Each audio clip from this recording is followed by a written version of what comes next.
அவர்களுக்கு என்னுடைய பணிவான வணக்கங்கள். மேடையில் இருக்கும் அனைவருக்கும் என்னுடைய பணிவான வணக்கங்கள். சிங்கப்பெண்ணே, இந்த டைட்டில் நீங்கள் இதை பற்றி நான் அதிகமாக பேச வேண்டாம். சிங்கப்பெண்ணே ஸ்பீக்ஸ் அ லாட். உண்மையான அத்லெட்டை வச்சு ஒரு அருமையான ஒரு படம் பண்ண முடியும்னு காமிச்சிருக்காரு ஜேஎஸ்பி சதீஷ் அவர்கள். இது இந்த படம் மெயினாக வந்து உமன் எம்பவர்மெண்ட், தன்னிச்சையாக முடிவு பண்ணுறதுக்கு உரிமை, அதுக்கான ஒரு அருமையான ஒரு படம். இதை ஸ்போர்ட்ஸ் நரேட்டிவ்ல அவரோட பெர்ஸ்பெக்டிவ்ல சொல்லியிருக்காரு. இது என்ன இன்னைக்கு பொதுவாக என்ன ஸ்போர்ட்ஸ் இல்லை என்னென்ன கஷ்டங்கள் இருக்கு அது எல்லாத்தையுமே தெளிவாக சொல்லியிருக்காரு. எவ்வளோ பாலிடிக்ஸ் அதில் இருந்திருக்கு, இதை உடச்செறிஞ்சு எப்படி வின் பண்ணுறாங்கன்றது தான் இதோட மையக்கதை. அண்ட் மோரோவர் மெயினாக வந்து பார்த்தீங்கன்னா, நமக்கு வந்து இப்போது பிடி உஷா காலத்துலேருந்தே ஸ்போர்ட்ஸில் நிறைய பேர் இருக்காங்க. பட் இன்னும் நிறைய பேருக்கு ஆர்வம் வரணுன்ற மோட்டிவேஷன் உண்டாக்குற ஒரு படம். இதில் அருமையாக ஷில்பா நடிச்சிருக்காங்க. ஏகாம்பரம் சார் சொல்லவே வேண்டாம், பிரமாதமாக கேமராமேன். அண்ட் அனைவரும், விஜய் மேம், சந்திரசேகர் சாரோட பங்கு பெரும் பங்கு. அவர் ஒலிம்பிக் கமிட்டியோட ஒன் ஆஃப் த கமிட்டி மெம்பராக இருக்கார். என்னுடைய வாழ்த்துக்கள் சார். ஸோ மெயினாக வந்து பார்த்தீங்கன்னா, இப்போ வந்து ஒரு ஸ்விம்மிங் கற்றுக்கிறதுக்கு வந்து இப்போது நம்மளுடைய கவர்மெண்ட், மாண்புமிகு விளையாட்டுத்துறை அமைச்சர் உதயநிதி அவர்கள் ஒரு 12 நாளில் ஒரு ஸ்விம்மிங் கற்றுக்கலாம் அப்படின்னு சொல்லிட்டு ஐ திங்க் 1500 2000 சார்ஜ் பண்ணி எல்லா கவர்மெண்ட் ஸ்விம்மிங் பூல்ஸ்லையும் கற்றுத்தராங்க. ஸோ அதை வந்து பயன்படுத்திக்கிட்டு எல்லாருக்கும் அந்த ஸ்விம்மிங்ன்றது எவ்வளோ ஒரு டிரைவிங் எப்படி ஒருத்தருக்கு முக்கியமோ அதே மாதிரி ஸ்விம்மிங்ன்றது இன்றைய காலகட்டத்தில் இல்லை, என்றைக்குமே அது ரொம்ப ரொம்ப ரொம்ப ரொம்ப முக்கியமான ஒரு விஷயம். அதாவது டிரைவிங்கும் ஸ்விம்மிங்கும் மட்டும் நம்ம ஒன்ஸ் கற்றுக்கிட்டோம்னா மறந்தே போகாது. ஸோ அதே மாதிரி என்கிட்ட ப்ரொடியூசர் பேசிகிட்டு இருக்கும்போது சொன்னார், தென்காசியில் ஷூட்டிங் பண்ணிகிட்டு இருக்கும்போது ஒரு விஷயம். ஏன்னா முதலெல்லாம் பார்த்தீங்கன்னா கிராமங்களில் வந்து யாரை வேணாலும் ஸ்விம்மிங் தெரியும்லாம், வாங்க கிணத்துக்குள்ள நீச்சல் அடிப்போம் தான் எல்லாருமே இருப்பாங்க. பட் இப்போ அது குறைஞ்சிருக்கு. தென்காசியில் ஷூட் பண்ணும் போது யாராவது 3 பெண் குழந்தைகள் வந்து ஸ்விம் பண்ண தெரியுமான்னு கேட்டால் அதுக்கே கிட்டத்தட்ட ஒரு 2-3 நாள் ஆச்சு ஆளை தேடி கண்டுபிடிக்கிறேன்னு சொன்னார். அது கொஞ்சம் கஷ்டமாக இருந்தது. அதே மாதிரி பேசிகிட்டு இருக்கும்போது சொன்னார், ஒவ்வொரு டிஸ்ட்ரிக்ட்ஸ்லேயும் ஸ்விம்மிங் பூல்ஸும் ரொம்ப கம்மியாக இருக்குன்னு. ரொம்ப அதாவது கற்றுக்கிற ஆர்வம் இருந்தாலும் நிறைய பேர் முன் வர மாட்டேங்கிறாங்க, பெற்றோர்கள் விட மாட்டேங்கிறாங்க, ஸ்விம்மிங் பூல் கம்மியாக இருக்குது, இந்த மாதிரி விஷயங்கள் நான் கேள்விப்பட்டேன். ஸோ இந்த ஒரு மேடையை பயன்படுத்தி எல்லா பெற்றோர்களுக்கும் பெண்களுக்கு அவசியம், நீங்கள் சம உரிமைன்னு பேசுறது பெரிய விஷயம் கிடையாது. அதை வந்து அவங்களை என்கரேஜ் பண்ணுங்க, அவங்க பேஷனுக்கு விடுங்க. அப்புறம் பாருங்க, நம்ம சிங்கப்பெண் தான், ஒவ்வொருத்தரும் சிங்கப்பெண் தான். ஸோ ஐ ரிக்வெஸ்ட் எல்லாருக்குமே வேண்டிக்கிறேன், கொஞ்சம் என்கரேஜ் பண்ணுங்க, அவங்களோட பேஷனை என்ன பண்ணுமோ அதை விடுங்க. ஸோ அதை வலியுறுத்துகிற படம் தான் இது. இதில் ஆக்சுவலாக பார்த்தீங்கன்னா சில ட்ரையத்லன் ரேஸ்லாம் வந்து ரியலாக லைவாக நடத்தின ஒரு விஷயங்கள். இதெல்லாம் வந்து அவர் சொல்லும் போது பயங்கர ஒரு ஆர்வமாக சொல்லுவார். இது முழுக்க வர்த்தக ரீதியில் எடுக்கப்படாத ஒரு படம், வர்த்தகத்தை மைண்டில் வச்சுக்கிட்டு எடுக்காத ஒரு படம். இது வந்து அவர் எல்லாத்தையும் மோட்டிவேட் பண்ணுறதுக்காகவே ஜேஎஸ்பி சதீஷ் எடுத்திருக்காரு. இதுக்கு டெஃபினட்டாக அவருக்கு ஒரு பெரிய வாழ்த்துக்கள் சொல்லணும். அதே மாதிரி இது வந்து ஆல்ரெடி வெற்றி அடைஞ்சிட்டார் அவர். அதனால் புதுசாக ஒன்றும் இது ஒரு பெரிய அவர் ஃபோனில் பேசும்போதாக இருக்கட்டும், நேரில் ஷூட்டிங்கில் இருக்கட்டும், பயங்கர எந்தூசியாஸ்டிக்காக பேசுவார். சார் இப்படி பண்ணணும் சார், வரணும் சார், குழந்தைங்கள்லாம் இப்படி பெரிய ஆளாக வரணும் சார், அதுதான் சார் அப்படி இப்படின்னுவார். ஸோ உண்மையிலே அந்த வந்து இப்போ வரைக்கும் இருக்குது அவர்கிட்ட, சார்கிட்ட. ஸோ பெரிய விஷயம் சார், இதை நீங்கள் கொண்டு வந்து இந்த சிங்கப்பெண்ணே இந்த ஏற்ற டைட்டிலை வச்சு இன்னைக்கு வந்து இங்கே ஒரு விழா நடத்துறது பெரிய விஷயமா இருக்கு. And all the best to music director. பிரமாதமாக இருந்தது சாங்ஸு. சிவமணி சாரோட சன் சொல்லவே வேண்டாம். So I wish them all good luck. And please இது ஒரு மேடையாக நான் பயன்படுத்திக்கிட்டு அமைச்சர்கிட்ட ஒரு வேண்டுகோள், ஸ்விம்மிங் பூல்லாம் இன்னும் நிறையா பண்ணுங்க. அண்ட் ஸ்போர்ட்ஸில் நிறைய என்கரேஜ் பண்ணுறீங்க, இன்னும் பெண்களுக்கு அதிக உரிமை கொடுத்து பண்ணீங்கன்னா ரொம்ப நல்லா இருக்கும். நன்றி, வணக்கம். அடுத்து நாம் பேச அழைக்கிறோம். ராசுவாக படம் முழுக்க அலப்பறை செய்த பாசக்கார மாமனாக வரும் சென்றாயன் அவர்களை சில வார்த்தைகள் மட்டும் பேச அழைக்கிறோம். எல்லாருக்கும் வணக்கம். இங்கே வந்திருக்கிற பத்திரிகை ப்ரெஸ்ஸு அவங்களுக்கெல்லாம் ஒரு பெரிய நன்றி. அப்புறம் மேடையில் உட்காந்துருக்க பாக்கியராஜ் சார் எல்லாருக்கும் பெரிய பெரிய ஆட்கள்லாம் வந்திருக்காங்க. அவங்களுக்கெல்லாம் பெரிய நன்றி, பெரிய தேங்க்ஸ். இந்த படத்தில் வந்து ஒரு முரமாமனுடைய ரோல் வந்து டைரக்டர் சார் கொடுத்துருக்காங்க. ரொம்ப அழகாக பண்ணியிருக்கேன் எல்லாரும் சொன்னாங்க. ரொம்ப ரொம்ப தேங்க்ஸ் டைரக்டர் சார், நல்ல ரோல் கொடுத்துருக்கீங்க, சூப்பர், தேங்க்யூ. இந்த சிங்கப்பெண்ணை வந்து ஒவ்வொரு வீட்லேயும் ஒவ்வொரு சிங்கப்பெண்ணை இருக்காங்க. இந்த படத்தில் வந்து சிங்கப்பெண்ணை அதான் கதை, ஒரு முக்கியமான கதை. தமிழ் சினிமாவுக்கே வந்து ஒரு புதுமையான ஒரு திரைக்கதை. எப்படி வந்து மலையாள படம் வந்து மஞ்சிமா பாய்ஸ் வந்து எவ்வளோ ஹிட்டோ நம்ம தமிழ்நாட்டில் கொண்டாடிக்கிட்டு இருக்கோமோ, அதே மாதிரி வந்து சிங்கப்பெண்ணை வந்து வேர்ல்டு ஃபுல்லாக வந்து ஹிட் ஆகும், வேர்ல்டு ஃபுல்லாக வச்சு கொண்டாடுவாங்க. ஏன்னா அந்தளவுக்கு டைரக்டர் சார் வந்து சூப்பராக பண்ணியிருக்காங்க. இதில் நடித்தது மட்டும் இல்லை, மியூசிக் டைரக்டர் சார் வந்து என்னை பாடவும் வச்சுருக்காரு, பார்த்துங்க. அந்த மாதிரி ஒரு லிரிக்ஸ் எல்லாம் சொல்லி கொடுத்து அப்படி இப்படின்னு இப்படி போ, அப்படி மேலே ஏற்றி அப்படி இப்படிலாம் பாட சொன்னாங்க. இப்போ தான் இப்போ எஸ்பிபி சாரு, பெரிய பெரிய ராஜா சார் எல்லாரும் பாடுற கஷ்டம் இப்போ தான் தெரிஞ்சு. ஏன்னா நான் நடிக்கும்போது வேர்க்கலை, டப்பிங் பேசும்போது வேர்க்கலை, அந்த 2 வார்த்தை நான் பாடுறதுக்கு நான் பட்ட பாடு இருக்கு பாருங்க, அப்படி ஒரு ஏசி ரூமில் அப்படி ஒரு வேர்வை, பயங்கரமான வேர்வு வந்துருச்சு. உங்களேன்னு thanks music director sir, Kumaran sir, ரொம்ப நன்றி. அண்ணன் ஏகாம்பரம் அண்ணன் என்னை வச்சு சிதிக்கிருக்காரு, அது மட்டும் நான் சொல்லுவேன். சூப்பராக அழகாக காமிச்சிருக்காங்க, படம் ரொம்ப அழகாக சூப்பராக எடுத்திருக்காங்க. டைரக்டர் சார், ப்ரொடியூசர் சார், இதில் ஒர்க் பண்ண டெக்னீஷியன்ஸ், அசிஸ்டன்ட் டைரக்டர், மேனேஜர்ஸ் எல்லாருக்கும் ஒரு பெரிய நன்றி, ரொம்ப சந்தோஷம். Thank you very much. செல்வியில் சர்க்கார் என்று இசை புயலின் இடது பக்கம் இருந்தவர் அனிருத், சந்தோஷ், ஜிவி, யுவன் என்று அத்தனை இசை கூட்டங்களிலும் ரிதம் என தினம் பயின்றவர். காட்டு தீ என பாட்டு தீ பரவச் செய்யும் இசை பிரவாகம் திரு ட்ரம் சிவமணி அவர்களின் மகன் சிங்கப்பெண்ணை இசை தந்த குமரன் சிவமணி அவர்களை சில வார்த்தைகள் பேச அழைக்கிறோம். வணக்கம் எல்லாருக்கும், press and the legends sir, JSP sir, thank you so much. அவர் தான் என்னை ஃபஸ்ட்டு கூப்பிட்டு இது மாதிரி சொன்னார், நீ ஒரு படம் பண்ணுறியான்னு. ஐ வாஸ் ஸோ நர்வஸ், எனக்கு படம் பண்ண அந்த இதுவே இல்லை. But he gave me the courage and thank you for that. And Ekambaram sir, thank you, amazing work. Shilpa, beautiful.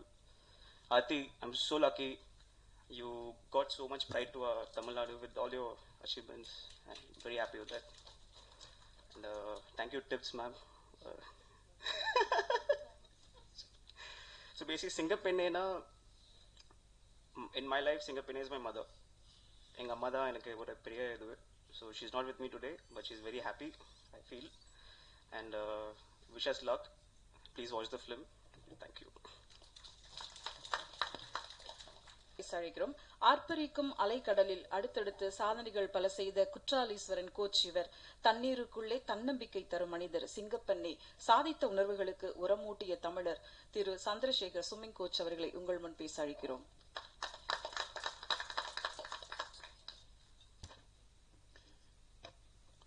அனைவருக்கும் வணக்கம்.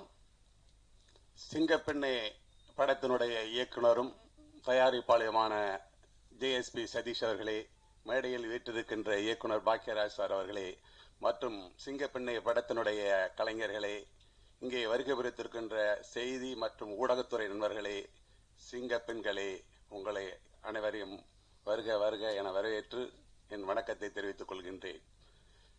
இந்த படம் கதை உருவானது எனக்கும் நண்பர் சதீஷ் அவர்களுக்கும் கடந்த 15 ஆண்டுகளாக பழக்கம் உண்டு, நெருங்கிய நண்பர்கள். நான் ஒரு நீச்சல் குளத்திலே பயிற்றுனராக பணிபுரிந்து கொண்டிருந்தவன். அப்பொழுது என்னிடம் நீச்சல் பழகுவதற்காகவும் ஸ்விம்மிங் பண்ணுவதற்காகவும் அங்கே வருகை புரிந்திருந்தார். நான் பயிற்சி அளித்துக் கொண்டிருப்பதை பார்த்து கொண்டிருப்பார். 2 பேரும் பயிற்சி முடித்த பிறகு பேசிக் கொண்டிருப்போம். பயிற்சியினுடைய சுவாரஸ்யங்கள், பழக்க வழக்கங்கள், அதில் ஏற்படுகின்ற இன்னல்களை பற்றி எல்லாம் பேசிக் கொண்டிருப்போம். ஆர்வமாக கேட்டுக்கொண்டிருப்பார். அதன் மூலம் உருவான கதை தான் இந்த சிங்கப்பெண்ணை என்று நினைக்கின்றேன். அப்படியாக பழக்கப்பட்ட நாங்கள் அப்பொழுது என்னிடம் சர்வதேச போட்டியிலே பங்கு பெற்ற பல நீச்சல் வீராங்கனைகள் பயிற்சி பெற்றுக் கொண்டிருந்தார்கள். உதாரணமாக சொல்ல போனால் குற்றாலீஸ்வரன். எல்லாருக்கும் தெரியும், நீச்சல்னா குற்றாலீஸ்வரனை தெரியாதவங்க இருக்க முடியாது.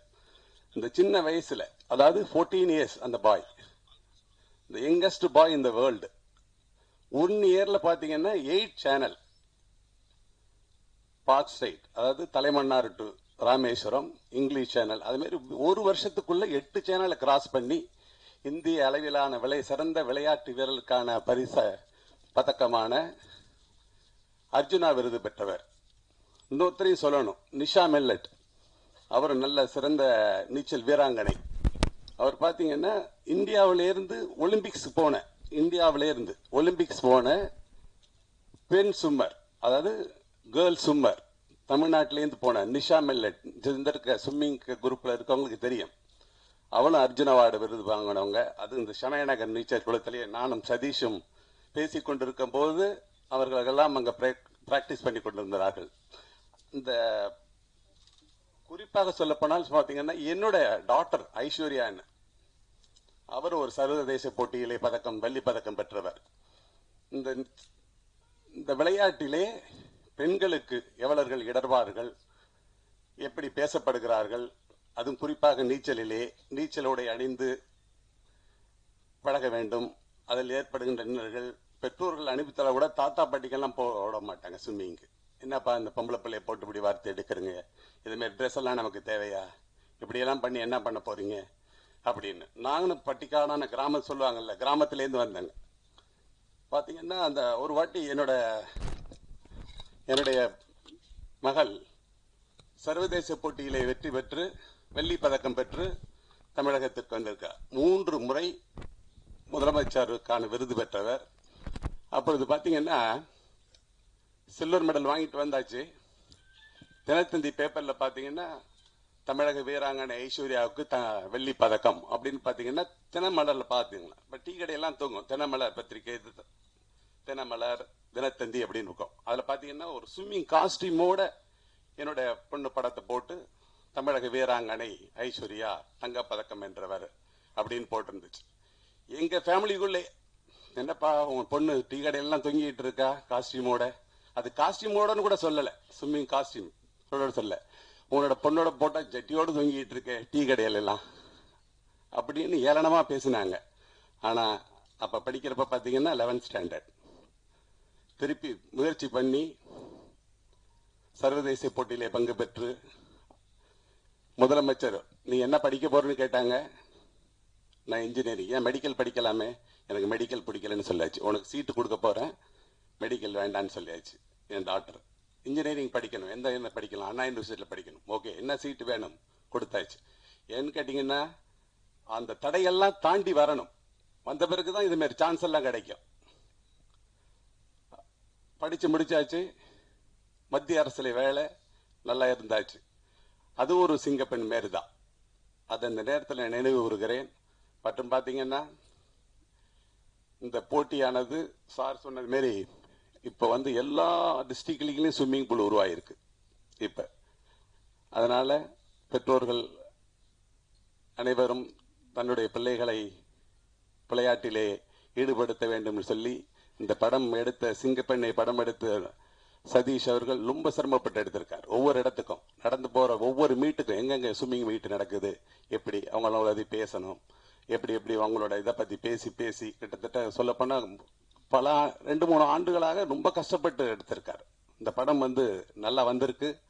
நான் அதை பார்த்ததுன்னா எனக்கே ஒரு பிரமிப்பாம இருக்கிறது. பாடல்கள் எல்லாம் பாடல் ஆசிரியர்கள் அப்படி வந்திருக்கு.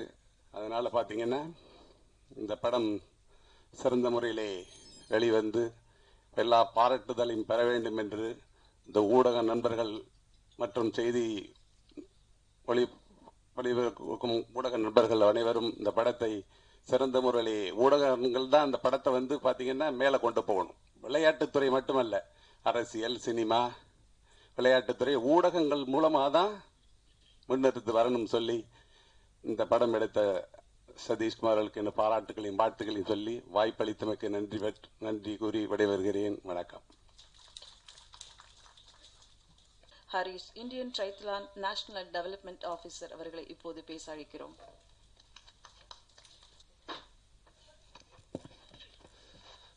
எல்லாருக்கும் வணக்கம். Satish sir, first of all, congratulations. 2021 நினைக்கிறேன் கோவிட் டைமில் அகாடமிக்கு ஒரு நாள் வந்திருந்தார். இந்த மாதிரி ட்ரையத்லான் பற்றி ஒரு படம் எடுக்கணும் அப்படின்னு சொல்லிட்டு. ட்ரையத்லான் வந்து swimming, cycling and running. So அந்த டைமில் என்ன எப்படி எடுக்க போகிறாரு இன்னும் ஒன்றுமே புரியல அந்த டைமில். ஏன்னா கோவிட்ல எல்லாமே ஷட்டு. அதுக்கப்புறம் காஸ்ட் யாரை சூஸ் பண்ணலாம் அப்படின்ட்டு அது ஒரு பெரிய இதாக இருந்தது. ஆர்த்தி நாங்கள் சஜஸ்ட் பண்ணோம். அப்போ ஆர்த்தி ஆல்ரெடி நாங்கள் எங்களோட நேஷ்னல் அகாடமியில் ட்ரைனிங் பண்ணிட்டு இருந்தாங்க ஃபுல் டைம். ஸோ நான் எங்கள் மேனேஜ்மெண்ட் கிட்ட போய் ஆர்த்தியை எப்படி ஆக்டிங் பண்ண வைக்கிறது, ஆல்ரெடி நாங்கள் நேஷ்னல் கேம்ஸ் குஜராத்துக்கு ப்ராக்டிஸ் பண்ணிட்டு இருந்தோம் அந்த டைமில். ஸோ எல்லாம் ஆனால் நல்லபடியாக வந்தது. ஆர்த்தி வந்து ஏன்னா இது வரைக்கும் தமிழ்நாட்டிலேருந்து ட்ரையத்லானில் யாருமே மெடல் வின் பண்ணதே இல்லை. அண்ட் எங்களோட அகாடமியில் ஃபுல் அண்ட் ஃபுல் எப்படியாச்சும் இந்த பொண்ணை வின் பண்ண வைக்கணுன்ட்டு எங்களோட இது. அதுக்கு நடுவில் சதீஷ் சார் வந்து ஆர்த்தி தான் மெயின் காஸ்டாக வரணும் அப்படின்னு சொல்லிட்டு டிசைட் பண்ணிட்டாரு அந்த டைம். ஆனால் எப்படி எல்லாருக்கும் அது என்டையர் டீமுக்கு தேங்க்ஸ் சொல்லணும். ஏன்னா Aarti, I think you were also studying at that time, I guess. So she was doing MBA also. Then training for triathlon, shooting for Singapore. எல்லாம் முடிஞ்சு 2022ல தமிழ்நாடுல first time Tamil Nadu won the gold medal in triathlon through Aarti. So it was an unbelievable scenario. ஏன்னா நாங்களே வந்து அந்த டைமில் குஜராத்தில் நடக்குது. குஜராத்தில் ஆல்ரெடி அதில் இருக்கிற நம்பர் 1 கேர்ள் மோஸ்ட்லி வின் பண்ணுவான்ட்டு இருந்தோம். So Tamil Nadu maybe 4th 5th வர சான்சஸ் இருக்குது அப்படின்னு ஒரு மைண்டில் தான் இருந்தோம் நாங்கள்லாம். ஆனால் அங்கேருந்து ஆர்த்தி வின் பண்ணது வந்து இந்த செனாரியோவில் ஷூட்டிங், ஸ்டடிங், ட்ரைனிங் இதில் எப்படி ஆர்த்தி பண்ணுவாங்கன்னு எங்களுக்கு ஒரு பயங்கரமான ஒரு இதாக இருந்தது. ஆனால் she went on to win a gold medal for Tamil Nadu, and fantastic for that. And then இதுக்கு நடுவில் சதீஷ் சார் கிட்ட நான் கேட்டுட்டு இருந்தேன், சார் ட்ரையத்லான் பற்றி எடுக்கிறீங்க, ஃபெடரேஷன் பற்றி ஏதாச்சும் தப்பாக போட்டுறாதீங்க அப்படின்ட்டு அடிக்கடி நான் கேட்டுகிட்டே இருப்பேன் நான். பட் ஆனால் அந்த நான் ஒரு படம் பார்த்தும்போது அவ்வளோ நல்லா இருந்தது. சந்திரசேகர் சார் சொன்ன மாதிரி ஒரு ஸ்போர்ட்டில் நடக்கிற சிச்சுவேஷன்ஸ், செனாரியோஸ் எல்லாமே கவர் பண்ணி எடுத்திருக்காரு. Very motivating for lot of girls especially. And ஏன்னா இந்த மாதிரி படம் நிறையா இந்த படம் நல்லா ஓடணும். ஓடினா ட்ரையத்லான், ஸ்விம்மிங் மாதிரி ஸ்போர்ட் வந்து இன்னும் நல்லா பாப்புலரைஸ் ஆகும். அதில் இருக்கிற ஆத்லீட்ஸ் ஆர்த்தி மாதிரி நிறைய ஆத்லீட்ஸ் இந்தியா ஃபுல்லாக இருக்கிறாங்க, அவங்களுக்கும் ஒரு நல்ல லெவலில் போவாங்க. I request all the media and everybody to support and watch this movie on theatre. Thank you so much. தொடங்கிய இயற்கையான ஒளிப்பதிவு கந்தசாமி, கருமேகங்கள் கலைகின்றன, 7 கடல் 7 மலை என்று அத்தனை படங்களிலும் இவர் ஒளிப்பதிவால் பேச வைத்தவர். சிங்கப்பெண்ணை போராட்ட கனவுகளுக்கு கேமரா மூலம் கை கொடுத்தவர். நீச்சல் போட்டிகளை அழகாக ஒளிப்பதிவு செய்து கொடுத்த ஒளிப்பதிவாளர் NK ஏகாம்பரம் அவர்களை உங்கள் முன் பேச அழைக்கிறோம்.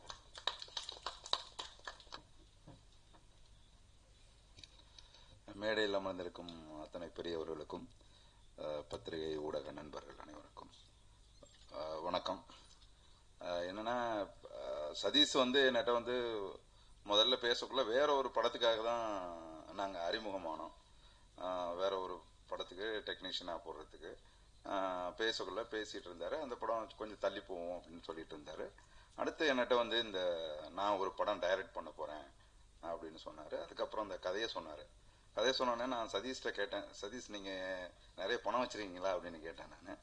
ஏன்னா இந்த படம் வந்து நீங்க ஒரு அவேர்னஸ்க்காக எல்லாருக்கும் ஒரு விழிப்புணர்வா எல்லாமும் இருக்கணும். அவர் வந்து ஒரு ஸ்போர்ட்ஸ்மேன் வேற, அந்த ஆசையை நிறைவேற்றிக்கணும்னு சொல்லி தான் இந்த படத்தை வந்து எடுக்க போறேன் அப்படின்னாரு. இது பியூரா வந்து ஒரு கமர்ஷியல் அப்படின்னு சொல்றதை விட இந்த விளையாட்டை வந்து ஒரு கமர்ஷியல் ஆக்கி வந்து இந்த படத்தை கொடுத்துருக்கிறாரு.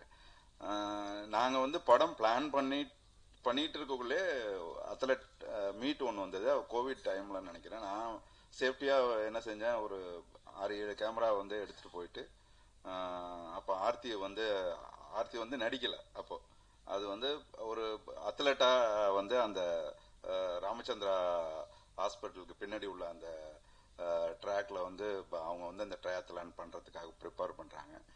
ஸோ இதுதான் வந்து கிளைமேக்ஸு அப்படின்னு அப்போதான் சதீஷ் வந்து அங்கே போய் தான் சொல்கிறார், சார் இதை ஷூட் பண்ணுறது தான் சார் கிளைமேக்ஸு. மேக்ஸிமம் ஒரு 1 hour 1.5 hours தான் நடக்கும். அதுக்குள்ளே வந்து நீங்கள் எனக்கு வந்து இது பண்ணி கொடுக்கணும். நான் பெருசாக பிளான் பண்ணல. உடனே ஹெலிகாம் இதெல்லாம் கொஞ்சம் ஒரே நாள் தான் டைம் இருந்தது.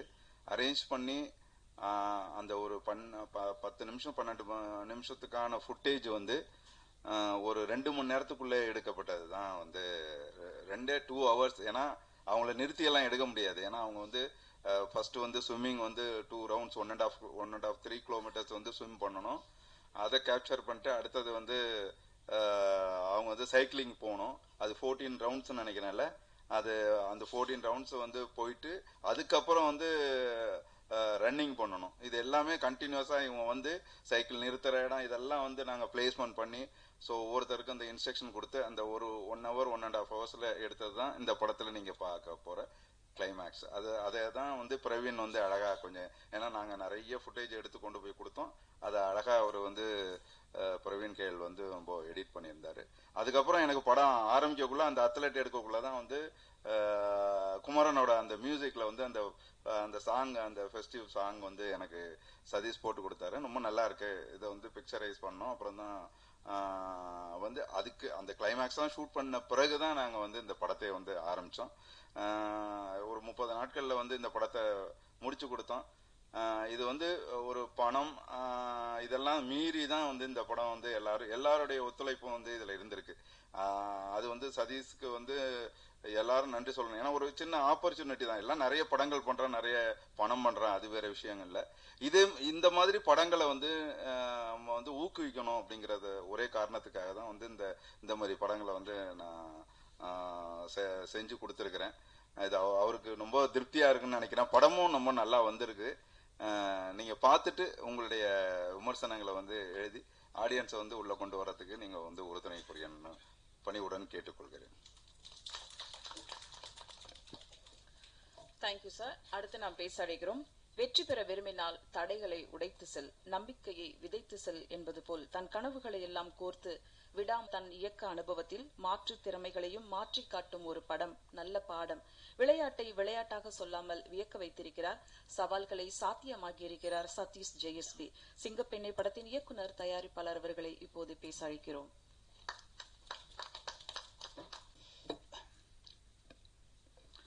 எல்லாருக்கும் வணக்கம். ஆக்சுவலி இந்த கதையை எழுதும் போது 3 விஷயம் உண்மையான விஷயங்களா இருந்தால் தான் இந்த படத்தை பண்ண முடியும்னு நினச்சோம். ஒன்று வந்து ஃபர்ஸ்ட் இந்தியன் நேஷனல் ட்ரையத்லீட் யாராவது ஒருத்தர் வேணும்னு, அதுதான் ஆர்த்தி. ரெண்டாவது, இந்த கதை பிரகாரம் வந்து அவங்க ஒரு இடத்துல வந்து ஷீல் மெட் வித் ஆக்சிடென்ட். அந்த டைமில் அவங்க கம்பேக் பண்ணுறதுக்கு ஒரு சூப்பர் விமன் ஃபிசிக்கலி சேலஞ்ச்டு வேணும் அப்படின்னு பார்த்தோம். அதுதான் மாதவி லதா. மூணாவது, இந்த இடத்துல ஒரு மோட்டிவேஷனல் சாங் வேணும். அந்த சாங் இருந்தால் தான் இது வந்து, ஏன்னா பெரிய கேஸ்டிங் இல்லைன்னும் போது இதை ஆடியன்ஸ் கிட்ட ரீச் பண்ண முடியாது. ஸோ அந்த கேஸ்டிங்கான ஒரு விஷயம் இல்லைன்னும் போது அதை எப்படி காம்பன்சேட் பண்ணுறதுன்ற மியூசிக் டைரக்டர்கிட்ட டிஸ்கஸ் பண்ணும்போது அந்த சாங்கை பாடுறதுக்கு தான் அனிருத். அது வந்து ஸ்பெஷல் தேங்க்ஸ் டு குமரன். ஏன்னா அப்போ அனிருத் ரொம்ப பிஸியாக இருந்தார். அந்த மோட்டிவேஷனல் சாங் அவர் பண்ணி கொடுத்தாரு. அந்த சாங் தான் ஃபர்ஸ்ட் பார்த்தீங்க நீங்கள். நாலாவதாக இதில் எங்களுக்கு மிகப்பெரிய ஒரு ஹடல் இருந்தது எங்கடான்னா, ஒரு நேஷ்னல் ஈவெண்ட் கண்டிப்பாக கண்டக்ட் பண்ணி ஆகணும். ஏன்னா இந்த கதை பிரகாரம் கிளைமேக்ஸில் இந்த கேர்ள் வந்து வின் பண்ணுறது எப்படின்றத நாங்கள் காட்டணும். ஸோ அப்படி பார்க்கும்போது, ஏன்னா நம்ம வந்து நேஷ்னல் ட்ரையத்லெட்ன்றது வந்து sports of swimming, cycling and running. இந்த 3 விஷயத்தையும் பண்ணுறதுக்கு நம்ம யாரையும் ஆக்ட் பண்ணலாம் வைக்க முடியாது. நீங்கள் படம் பார்ப்பீங்க, இப்போது பார்க்கும்போது உங்களுக்கு தெரியும். ஸோ இதுக்கு நம்ம இந்தியன் நேஷ்னல் ட்ரையத்லான் ஃபெடரேஷனும் நம்ம இந்தியா சிமெண்ட் சீனிவாசன் சாரோட பிரதர் ராமச்சந்திரன் சார் தான் இதுக்கு பிரசிடென்ட். நான் போய் சார்கிட்ட போய் ரிக்வஸ்ட் பண்ணேன். எல்லாத்தையும் ஹரிஷ் தான் கொண்டு போனார். சார் இது மாதிரி எனக்கு ஒரு நேஷ்னல் ஈவெண்ட் கண்டக்ட் பண்ணுறீங்கல்ல சார், ஒரு கண்டக்ட் பண்ணணும் அதில். ஏன்னா அவங்க அகாடமிலேருந்து தான் அந்த ஆர்த்தியை எடுத்தேன் நான். அந்த ஆர்த்தியை எடுக்கிறதுக்கு அவங்க என்கிட்ட காமிச்சது ஒரே ஒரு வாட்டி. ஆனால் என்கிட்ட அவங்க பேச வைக்கிறதுக்கு 5 மாதம் வெயிட் பண்ண வச்சாங்க. என்ன நம்பர் கூட கொடுக்கல. ஏன்னா அவங்க வந்து குஜராத்தோட அந்த நேஷ்னல் ஈவெண்ட்டுக்கு அவங்க ப்ரிப்பேர் ஆகிறாங்க. ட்ரையத்லான்றது ஸ்போர்ட்ஸ்ன்றது ஒரு நாளைக்கு 2 ஹவர்ஸில் ப்ராக்டிஸ் பண்ணுற ஸ்போர்ட்ஸ் கிடையாது. இது காலையில் 3 o'clock எழுந்து ஸ்விம்மிங், சைக்கிளிங், ரன்னிங் இது எல்லாத்தையும் ப்ராக்டிஸ் பண்ணி 10 மணிக்கு வீட்டுக்கு போயிட்டு திரும்ப தூங்கி எழுந்து திரும்ப மதியானம் 3 மணிக்கு வந்து திரும்ப 7 மணி வரையிலும் ப்ராக்டிஸ் பண்ணுவாங்க. இவங்களுக்கு பிரேக்கே வாரத்தில் ஒரு நாள் தான். ஸோ இது மாதிரி ஒரு கண்டினியூஸ் ஒரு ஹடலான ட்ரைனிங்கில் இருக்க ஒரு பொண்ணை வந்து அவங்க கொடுக்க விரும்பல. ஏன்னா அவங்க அகாடமியோட அவள் தான் டாப் கிளாஸ். நான் இல்லை, எனக்கு அந்த பொண்ணு தான் வேணும். ஏன்னா அவள் தான் அந்த கேரக்டருக்கு ஆப்டாக இருப்பாள். ஏன்னா ஒரு வில்லேஜில் இருந்து வர மாதிரி தான் கதை, எனக்கு அவள் தான் வேணும் அப்படின்னு சொல்லி 4 months கழிச்சு தான் இவங்க காமிச்சாங்க அந்த பொண்ணை. அவளை மீட் பண்ணதை நான் ஒரு வாட்டி தான் மீட் பண்ணேன். அவகிட்ட நான் ஃபோன் நம்பருக்கும் கிடையாது. எனக்கு 4 months வெயிட் பண்ணேன். அதுக்கப்புறம் தான் அவள் நம்பர் கொடுத்தாங்க. அதுக்கப்புறம் அவங்க அப்பா அம்மா வந்தாங்க. அவங்க அப்பா அம்மாவுக்கு இந்த இடத்துல நான் ஒரு மிகப்பெரிய தேங்க்ஸ் சொல்லணும். ஏன்னா அவங்க வந்து அவங்க பொண்ணை வந்து எங்ககிட்ட அந்த படத்துக்காக அப்படியே கொடுத்தாங்க. நீங்கள் யூஸ் பண்ணுங்க சார். அவள் வந்து she is a very bolt man. அது ஏன்னா ஆல்ரெடி அவள் ப்ரூவ் பண்ணிட்டா அது நிறைய விஷயத்தில். இப்போ ரீசெண்டாக கூட லாஸ்ட் வீக் வந்து உதயநிதி சார்கிட்ட வந்து she got the medal last week Kalaivanar அரங்கத்தில். ஸோ அந்த மாதிரி ஒரு சுச்சுவேஷனில் அவங்க வந்தவொடனே அவங்களுக்கு வந்து 2 months ட்ரைனிங் கொடுத்தோம். ஆக்டிங் பர்ஃபார்மன்ஸ் எல்லாம் ரொம்ப பர்ஃபெக்டாக பண்ணிட்டாங்க. இதுக்கப்புறமா எங்களுக்கு இருந்த பெரிய ஹடல் வந்து அந்த நேஷ்னல் ஈவெண்ட். அந்த நேஷ்னல் ஈவெண்ட்டுக்கு போகும்போது இதில் என்ன ஒரு பெரிய விஷயம்னா, ஸ்விம்மிங் பண்ணுறவங்க எல்லாம் ஸ்விம்மிங் ட்ரெஸ்ஸில் இருப்பாங்க. இது ஒரு ப்ரைவசியாக ஒரு இடத்துல நடக்கிற ஒரு ஸ்போர்ட்ஸ். இந்த ஸ்போர்ட்ஸை வந்து படத்தில் காட்டுறதுக்கு எத்தனை பேர் ஒத்துப்பாங்கன்னு எங்களுக்கு தெரியல. ஸோ அதனால் இது ஃபஸ்ட் டைம் எவர் ஒரு நேஷ்னல் ஸ்போர்ட்ஸை நம்ம லைவாக ஷூட் பண்ணுறோம் படத்துக்காக. அப்படின்னும் போது நாங்கள் வந்து அங்கே பார்ட்டிசிபேட் பண்ணது மொத்தம் 283 ட்ரையத்லிஸ்ட் இந்த இன்டர்நேஷ்னல் ஈவெண்ட்டில் நேஷ்னல் ஈவெண்ட்டில் பார்ட்டிசிபேட் பண்ணாங்க. அவங்க எல்லாருக்கிட்டையும் நாங்கள் ஒரு NOC வாங்கினோம். நாளைக்கு நாங்கள் படம் வரும்போது நீங்கள் எதுவும் அப்ஜெக்ட் பண்ணக்கூடாது அப்படின்னு சொல்லிட்டு. இவ்வளோ ஹடில்ஸ் தாண்டி அந்த கிளைமேக்ஸில் ஆக்சுவலி கதையாக நீங்கள் பார்க்கும்போது அது லைவாக இருக்கும், உங்களுக்கு தெரியாது. அந்த ஷார்ட் எடுக்கும் போது பார்த்தீங்கன்னா ரியலி அந்த ஆர்த்தி வந்து அந்த நேஷ்னல் ஈவெண்ட்டில் வின் பண்ணிட்டாங்க கோல்டு மெடல். அதுதான் ஹைலைட். அதில் ஆக்சுவலி எங்களுக்கு அந்த கதையோட கிராஃப் பிரகாரம் உங்களால் கண்டே பிடிக்க முடியாது இது வந்து இது எப்படி எடுத்திருப்பாங்கன்னு. ஏன்னா அந்த படம் வந்து சிங்கப்பெண் இந்த படத்துக்கான விஷயங்களை எல்லாத்தையுமே அந்த படம் எடுத்துக்கிச்சு. இப்போ நாங்களாம் ஒன்று ஒன்றா இன்சர்ட் பண்ணணும்னு நினைக்கிற ஒரு விஷயத்தையுமே எடுத்துக்கிச்சு. ஏன்னா அது விஜய் மேடம் பேசும்போது சொல்லுவாங்க, நாங்கள் எங்கெங்கெல்லாம் போய் எப்படியெல்லாம் ஷூட் பண்ணோம், அதெல்லாம் எப்படி கிடச்சிது ஃபுட்டேஜ் அப்படின்னு சொல்லிட்டு. இதெல்லாம் தாண்டி இன்னொரு பெரிய ஹடல் இருந்தது எங்களுக்கு. ஏன்னா ஒரு 4 ஸ்விம்மிங் பூலில் போய் நாங்கள் ஷூட் பண்ணணும். தமிழ்நாட்டில் இருக்க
சின்ன 2 ஸ்மால் ஸ்டோரி சொல்ல போகிறேன். ஒன்று என்னை பற்றி, ஒன்று சீஃப் கெஸ்ட் பாக்யராஜ் அண்ணன் பற்றி, நம்ம ஃபேமிலி ஃப்ரெண்ட். ஒன்று நம்பியாசாமி அருள் எப்பவுமே இருந்தாலும் இந்த படத்தில் நடிக்கிற வாய்ப்பு எனக்கு கிடைச்சது when I was taking part in the triathlon. Aarthi கலந்துட்டு அதே ட்ரையாத்லானில், ஹாய் ஹரிஷ், அந்த டைமில் நான் அதே ட்ரையாத்லானில் கலந்துட்டு நான் 9th வந்தேன். ஸோ அப்போ தான் நான் மெட் சதீஷ் சார் டேரக்டர் கூப்பிட்டு எனக்கு கேட்டேன், அந்த மாதிரி ஒரு சின்ன நெகட்டிவ் ரோல் இருக்குது பண்ணுறியான்னு. ஸோ பண்ணும்போது ஒரு வாட்டி நினைப்பேன், இது ஷூட்டிங் போகும்போது இது ஒரு கோயில் போகிற மாதிரி எனக்கு. அப்பா எவ்வளோ படங்கள் பண்ணியிருக்காரு, ஆல்மோஸ்ட் 1050 படத்துக்கு மேலே பண்ணியிருக்காரு. ஸோ அவர் வாழ்ந்த வாழ்க்கை எனக்கு அந்த சான்ஸ் கிடைச்சனால I was very very happy. So இப்போ நீங்கள் எல்லாரும் இருக்கிற இடம் இட்ஸ் ஃபேமஸ் பிரசாத் லேப். இந்த பிரசாத் லேப் பற்றி ஒரு சின்ன கதைங்க. 42 வருஷத்துக்கு முன்னால் ஒரு ப்ரிவியூ நடந்தது இங்கே. ஒரு சின்ன பேக் ஸ்டோரி மாதிரி சொல்கிறேன். அப்போ அந்த டைமில் தாய் மூகாம்பிகா ஷூட்டிங்க்கு அவசரமாக சிங்கப்பூர் போயிட்டு இருந்தார். அந்த டைமில் சொன்னேன், இந்த மாதிரி பாக்யராஜன் ஃபோன் பண்ணி சொன்ன மாதிரி இந்த படம் பார்க்கறதுக்கு ஐ வாண்ட் டு சி தூளன்னு போச்சு, அந்த ப்ரிவியூ எப்படியாவது ஒரு நாள் காட்ட முடியுமான்னு. குருசாமி அம்மாவும் நானும் நிறைய படங்கள் ப்ரிவியூ பார்த்துருக்கோம். அப்பா வரமாட்டார், அது அவருக்கு இன்ட்ரெஸ்ட் இல்லை.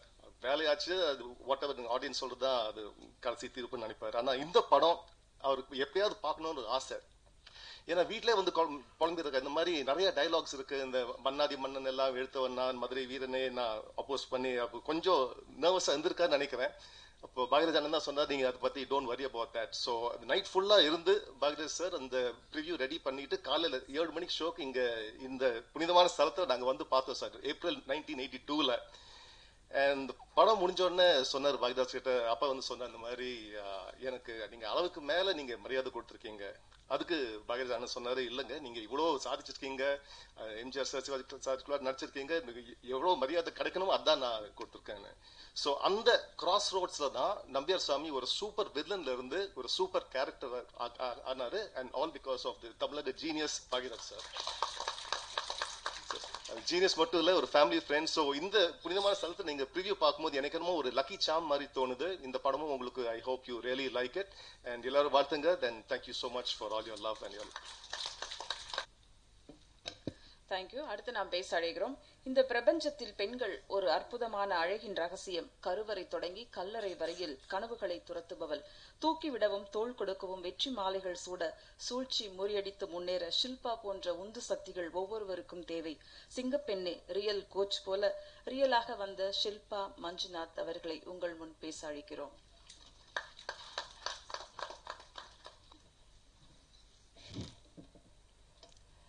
எல்லாருக்கும் வணக்கம். எல்லாருக்கும் வணக்கம். இந்த மேடை மேலே இன்னொரு கேரக்டர், இன்னொரு மூவி கூட உங்களை முன்னாடி வந்துட்டு பேசுறதுக்கு எனக்கு ரொம்ப ரொம்ப சந்தோஷமாயிட்டிருக்கு. அண்ட் சிங்கப்பெண்ணே, இந்த மூவி கதை கேட்கும்போது டைரக்டருக்கு நான் கேட்டேன், who is Singappenney in this film. Director was like, நீங்கள் கதையாக கேளுங்க, அதுக்கப்புறம் உங்களுக்கு தெரியும் யார் சிங்கப்பெண்ணேன்னு. So Singappenney is a subject. இது யாரு இல்லைன்னு இல்லை, சிங்கப்பெண்ணே இஸ் அ சப்ஜெக்ட். எல்லாரும் வீட்லேயும் ஒரு சிங்கப்பெண்ணே இருப்பாங்க. அது நாங்கள் எப்படி பார்ப்போம், அது எப்படி நாங்கள் சப்போர்ட் பண்ணுறோம், அதுக்கு மேலே தான் இந்த சப்ஜெக்டே இருக்குது. அண்ட் சிங்கப்பெண்ணே எனக்கு ஒரு பர்சனல் கனெக்ஷன் இருக்குது. I'm a sports person. So நான் I'm a volleyball player. I'm a national volleyball player. So இது ஒரு ஸ்போர்ட்ஸ் கண்டென்ட் நான் இருக்கனால எனக்கு ஒரு when நீங்கள் ஒரு ஸ்போர்ட் பேக்ரவுண்டில் வரும்போது, நீங்கள் இப்போ கூட அந்த ஒரு ஸ்போர்ட்ஸ் விளையாடணும் போது உங்களுக்கு அந்த ஒரு you'll go down the lane, அந்த ஒரு மெமரி லேனில் அந்த குழந்தை உங்களுக்கு ஞாபகம் வரும். So I felt that when Satish reminded me that you're going to play this in the madri character ko enak I got to know what kind of a hurdles I'm going to face. I know that after 6 months na endha character edukka mudiyadu, because as he mentioned that I'm going to be super tanned. And idu or normal movie ah or simulator la pandradilla, or real or ground la veil la, and you have to have all kind of troubles and adellame irukko, you have to do it. And I felt like, why not? So na pannalana inna yaar panna poranga nu I said yes, I want to do it. So இந்த மூவியில் நாங்கள் ட்ரையத்லான் பற்றி பேசுகிறோம். So when Satish narrated the script, I said, okay, it is a normal or swimming, cycling, இதெல்லாம் இருக்கும். But first day of the shoot வந்துட்டு எனக்கு example காமித்தாரு. எப்படின்னா ஒரு லைவ் ஸ்போர்ட் நடந்துட்டுருக்கு, அங்கே ஷூட்டிங் பண்ணிட்டுருக்கோம். அண்ட் நான் நினச்சேன் ஒரு இதெல்லாம் போட்டுட்டு ஃபில்டரெல்லாம் போட்டுட்டு எடுப்பாருன்னு. Sathish is like run run. Aarthi போனா, I mean she is running, she is swimming and she is cycling. நானும் கூட அவளை பின்னாடி I have to go run, I am not suppose to touch her because அது ஃபவுல் ஆயிடும். And Sathish, I'm like Sathish what is happening. Then that was a real event. And the real eventல நாங்கள் எவ்வளோ camera வச்சுட்டு, Ekambaram sir is like behind me, I am front, Aarti is running front. Whenever Aarti is coming for the second round, நான் அவள் கூட ஓடணும். And it was sunny, it was somewhere around 1 o'clock. Shooting finish our timeல I said, I think I'm not well. I think I'm feeling pukish. And when I went home, நான் சொன்னேன், Satish, today what happened today, every day இப்படி தான் இருக்குமா? This is just an example, Shilpa. And what about Aarti, is she fine? And he's like, Aarti just won the medal and she's going for the next event. I was like, what is she? That is humanly impossible. Trust me, humanly impossible. So அப்போ எனக்கு ஒரு idea வந்தது. என்னன்னா, not an idea, triathlon is a mad marathon. You need to have endurance, you need to have that stamina and the nutrition and the equipments. So I think Aarti, you're very lucky because you know, and the triathlon cycle vandittu it will cost nearly 1 lakh, minimum 1 lakh. Okay, so underprivileged and people from a very background vandittu அது afford பண்ண முடியாது. And even if the can afford, they'll be like, பொண்ணுக்கு எதுக்கு இந்த 1 lakh ஒரு cycle கொடுத்துட்டு அவன் நாளைக்கு என்ன பண்ண போற, அதுல லைஃப் என்ன இருக்கும், இப்படிதான் ஒரு ஸ்போர்ட்டா யூனோ திங்க் பண்றாங்க. But we are bidding for Olympics today. அந்த மாதிரி ஒரு காலத்துக்கு வந்திருக்கோம். 2036, 2040 நாங்க ஒலிம்பிக்ஸ் பிட் பண்ணிட்டு இருக்கோம். So the next generation we can have sports as a career. So I would love and ask and request every parent to support their kids. And நீங்க ஒரு உங்களோட டாட்டர்ஸுக்கு ஒரு உலகம் ட்ரீம் பண்ண முன்னாடி நீங்க ஒரு கிரியேட் பண்ணுங்க. ஸோ அப்போதான்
மேடையில் இருக்க அனைவருக்கும் வணக்கம். ஊடக நண்பர்கள் அனைவருக்கும் வணக்கம். சிங்கப்பெண்ணே, இந்த டைட்டில் பண்றதுக்கே ரொம்ப புல்லரிக்குது சார். நிஜமாவே ரொம்ப தேங்க்ஸ் சொல்லணும் சதீஷ் சாருக்கு. நான் எப்படி இதுக்குள்ள வந்தேன்னு எனக்கு தெரியல. ஆனா ஃபர்ஸ்ட் டைம் நான் மீட் பண்ணும்போது இந்த படத்தோட டைட்டில் எனக்கு சொல்லல, கதை சொன்னாங்க. கதை சொன்ன பிறகு இந்த மாதிரி ஒரு விஷயம் இருக்கு, இந்த மாதிரி விஷயம். நான் சொன்னேன், சார் இதுல டான்ஸ் எங்க சார் இருக்கு, இதுல டான்ஸ் எங்க பண்ண போறேன்னு. இல்லை மேடம், உங்களுக்குன்னு ஒரு இது கொடுத்துருக்கோம். அவங்க வந்து பியூபர்ட்டி ஆவாங்க, அதில் ஒரு சாங் பண்ணோம். அதில் ஓகே சார். அவங்க ஆடுவாங்களான்னு கேட்டேன். அவங்க ஆடவே மாட்டாங்க. அவங்கள ஆட வைக்கிறதுக்கு ரொம்ப ரொம்ப கஷ்டப்பட்டோம்.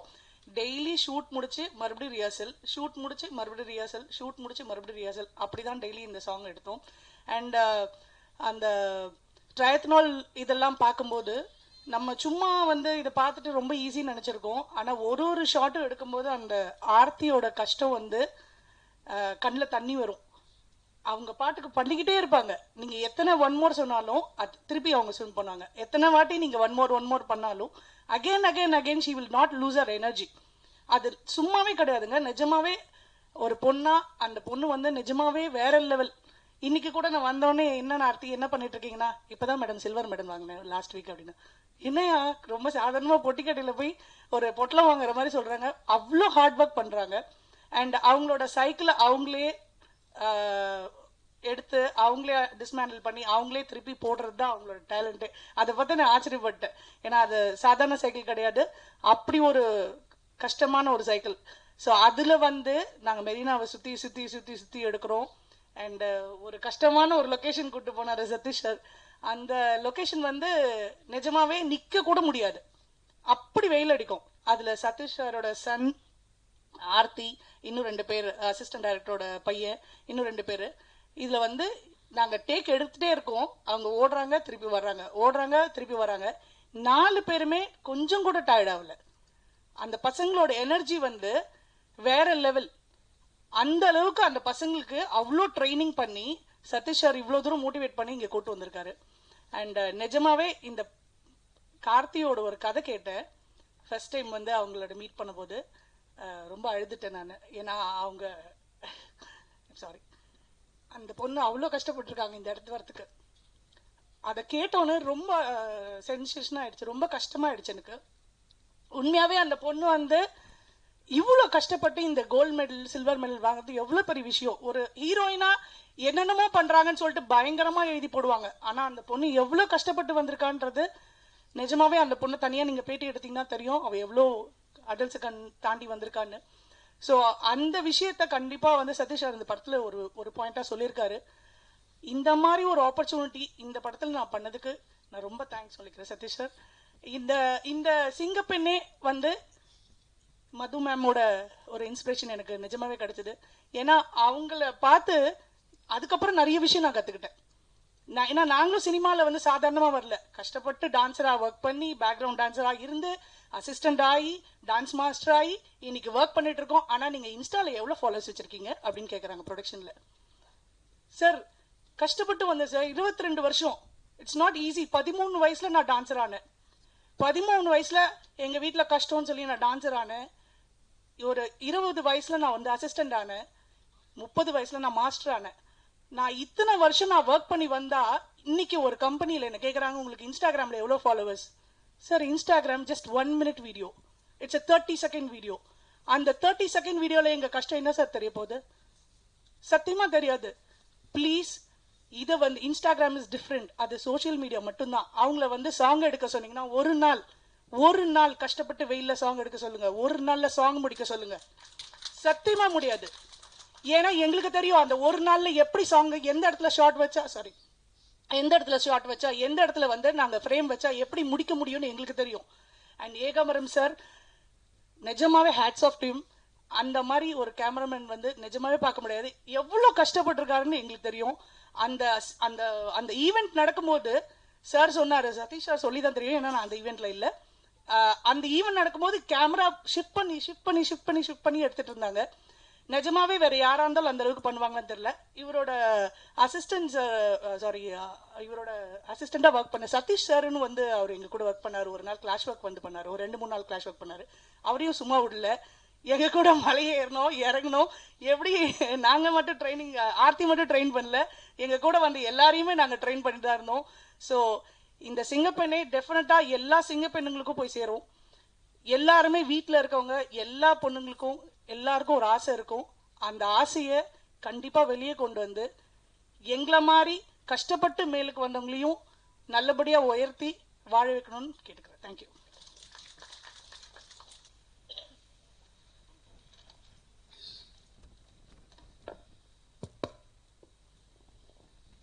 Respected dignitaries on the stage and off the stage, At the outset, I would like to congratulate Satish sir and the entire team for making such a decent film.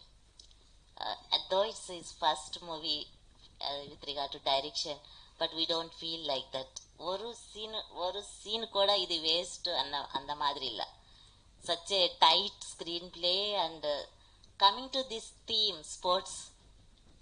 You know, in our society right now, many people are playing games on the laptops or mobiles. So unfortunately, that is the situation we are seeing. So these type of movies are required to motivate youngsters and parents particularly. Otherwise, if you see, many of the parents are pushing their children, you study this. Okay, studies are required, but at the same time, sports are also very, very important. That I realized personally. So I would like to thank Satish sir for bringing me into this picture, and it's a great support for the movement which I started. Yes, we too can. So the objective of the movement is to encourage my fellow persons with disabilities to enter into sports, because I realized the importance of sports. Whatever I am telling, it's not for persons with disabilities, it's for everyone. I never thought that once upon a time Madhavi and sports can join together. I thought that both are different worlds. So both are different worlds, that's what I thought, because everyone told in my childhood, please don't go to stadium or any sports arena when players are playing. If they fall on you, you may get injured. Even my parents also thought like that. They encouraged me to study, though I came from a remote village with severe disability and from a lower middle class family. Though these things are considered in the society as negative points, but in my case, though all those things are there, today I am here because of my parents. They know the value of education, so they encouraged me, and they never knew that sports, I can also participate in sports. In 2007, when doctor told my lifespan would be 1 year due to not having much physical activity, I was a bright student. I could enter into banking sector. Right now I am working as associate vice president in MNC Bank. But never anyone thought that I can also participate because of my disability. They thought like that. But when doctor told my lifespan would be 1 year, we didn't have any other choice, because surgery only he suggested, and success chances he told very minimal. Luckily at the time, one physiotherapist, Anand Jyoti, he suggested hydrotherapy. At that time everybody thought how a person like Madhavi can enter into water. But because of his support and his encouragement, I could enter into the water.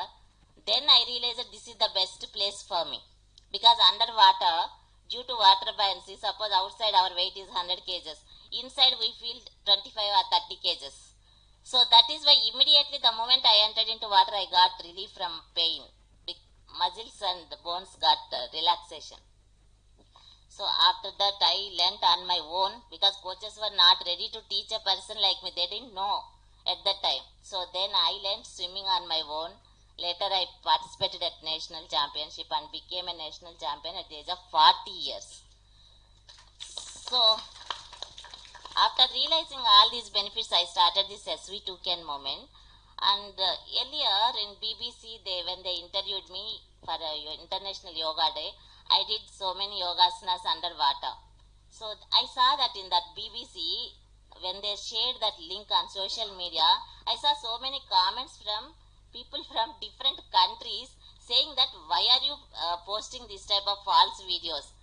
Is it possible for any disabled person to do these things?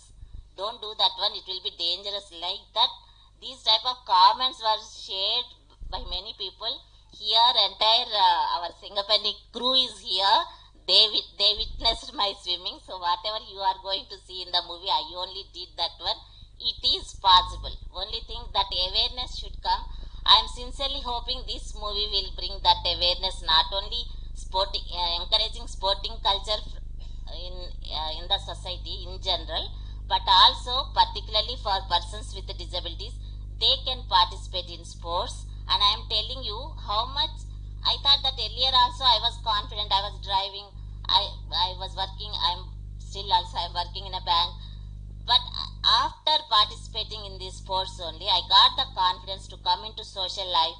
I started along with some other like-minded people, Paralympic Swimming Association of Tamil Nadu, Wheelchair Basketball Federation of India, and both when we started, more women were there in that committee. It's you all know, those who are into sports, Sir Chandrasekhar sir, you know how many women are there in these Olympic sports associations. In Olympic itself, it's situation like that, but in Paralympics, we started like that. So I'm very happy this movie is going to be released on International Women's Day. This will, I hope, will encourage more women to come into sports. Once again, thank you so much, sir, and our entire crew. I am sincerely hoping this film will get many awards. Thank you so much. Thank you so much, ma'am, for your kind wishes.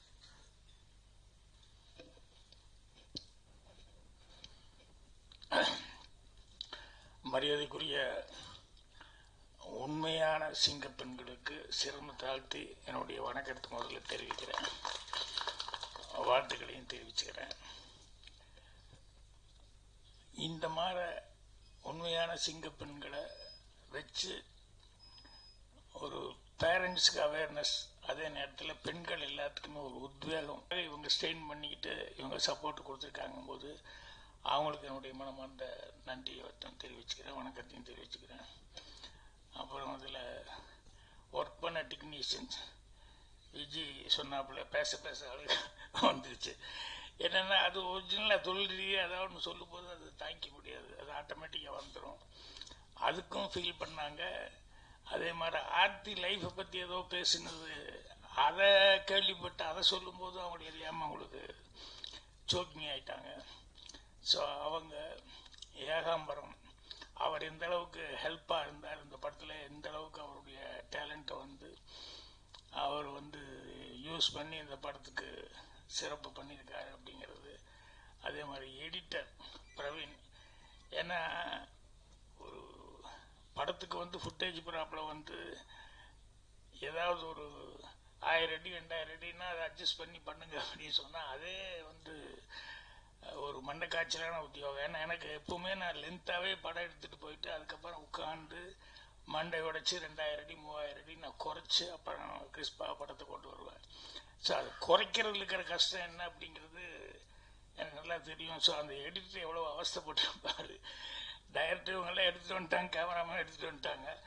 அதில் இருக்கிறது நல்லது எல்லாமே miss பண்ணாமல் select பண்ணி கரெக்டாக போடணுமே அப்படின்னு சொல்லிட்டு அவங்களுடைய உழைப்பையும் மைண்டில் வச்சுக்கிட்டு அவர் எடிட் பண்ண வேண்டியிருந்திருக்கும். ஸோ அவருக்கு அதே மாதிரி இதில் நடித்தவங்க எல்லாருமே சென்ட்ராயிலேருந்து இவங்க எல்லாருமே ரொம்ப ஒரு ஈடுபாட்டோட இதில் நடிச்சிருக்காங்க.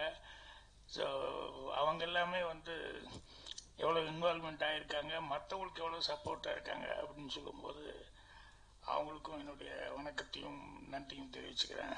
அப்புறம் வந்திருக்க பார்வையாளர்கள் உங்களுக்கு என்னுடைய வணக்கம். நான் எப்பவுமே முதல்ல ஆரம்பிக்கும்போது சக பத்திரிகையாளர் நண்பர்கள், ஊடக நண்பர்கள் அவங்களுக்கு தான் முதல்ல வணக்கத்தை சொல்லிட்டு ஆரம்பிப்பேன். இப்போ கடைசியாக அவங்களுக்கு வணக்கத்தை சொல்கிறேன். என்னன்னா இனிமேல் அவங்க கையில் தான் எல்லாமே இருக்குது. ஸோ அதனால் அவங்க உங்களையெல்லாம் கை தூக்கி விடணும் அப்படிங்கிறது, அதுக்காக நான் அவங்களுக்கு அவங்களுக்கு ஒரு வணக்கத்தையும் அவங்களுக்கு நன்றியும் தெரிவிச்சுக்கிறேன். இன்னும் படம் பார்க்கல, ஆனால் இவங்க இத்தனை பேர் பேசினதுலேருந்தே அந்த படத்தினுடைய சாராம்சம் என்னவா இருக்கும், எல்லாரும் எவ்வளோ கஷ்டப்பட்டிருப்பாங்க அப்படிங்கிறது அவங்களால ஃபீல் பண்ண முடியும். படம் பார்த்துட்டு அவங்க உண்மையிலேயே அதுக்கு தகுந்த பாராட்டுக்களை கொடுப்பாங்க. அதே மாதிரி ஜனங்கக்கிட்டையும் அது போய் சேர்கிற அளவுக்கு அதுக்கு கரெக்டான விமர்சனங்கள் கொடுப்பாங்க. அதுக்கப்புறம் இப்போவே அட்வான்ஸாக சதீஷ் டைரக்ட் பண்ணதுக்கு மட்டுமில்லை வாழ்த்துக்கள். சீக்கிரமே அவர் ஒரு ஸ்க்ரீனில் வேறு மாதிரி பெரிய ரோலில் வர்றதுக்கு என்னுடைய வாழ்த்துக்களை தெரிவிச்சுக்கிறேன். ஏன்னா இறங்கணுன்னே சதீஷ் என்ன ரிசீவ் பண்ணி இங்கே போகலாம் அப்படின்னு சொல்லி கூப்பிடும்போது, இதுவரைக்கும் சதீஷ் நான் ஆஃபீஸில் பார்த்துருக்கேன், அங்கே பார்த்துருக்கேன், இங்கே பார்த்துருக்கேன். இன்றைக்கி எனக்கு என்னமோ ஃபஸ்ட் டைம் அவர் அப்படி கூப்பிட்டு போகும்போது, என்ன பாடி இவ்வளோ கரெக்டாக வச்சுக்கிட்டு இருக்காரு, இவ்வளோ ஃபிட்டாக இருக்காரு, என்னடான்ட்டு இவரையே பார்த்துக்கிட்டு போகிறேன். அப்புறம் வந்துட்டு அப்புறம் ஸ்க்ரீனில் திடீர்னு பார்த்ததுக்கப்புறம் தான் ஆஹா நம்ம நினச்சது கரெக்டு தான், ஸ்க்ரீன்லேயும் வந்திருக்காரு அப்படிங்கிறது தெரிஞ்சது.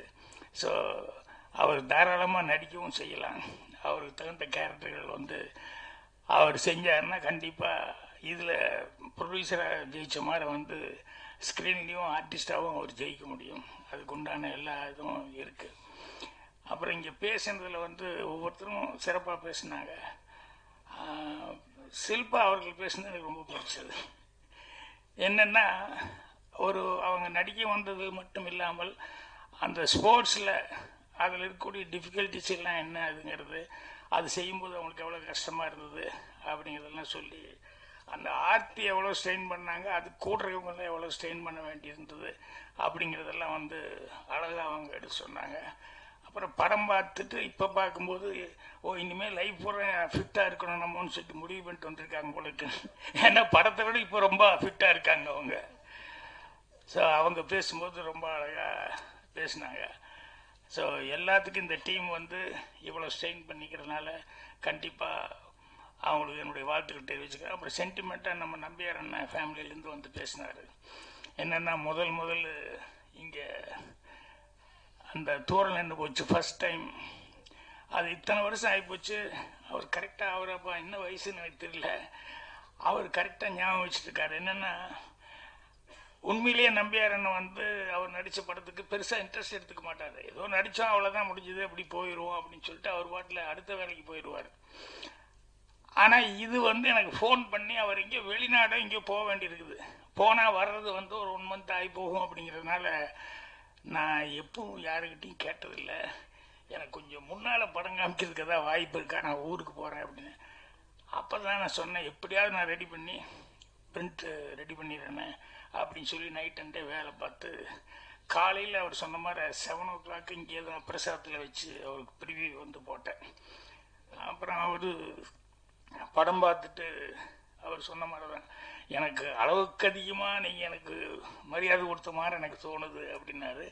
இல்லைங்க, உங்கள் அளவுக்கு என்ன கொடுக்கணுமோ அதுதான். நீங்கள் என்ன சிவாஜி சார், எம்ஜிஆர் சார் இவங்களுக்கெல்லாம் முன்னால் இருந்து கூட அவர் ஒரு சாதனை படிக்கும் நடிகராக இருந்திருக்காரு.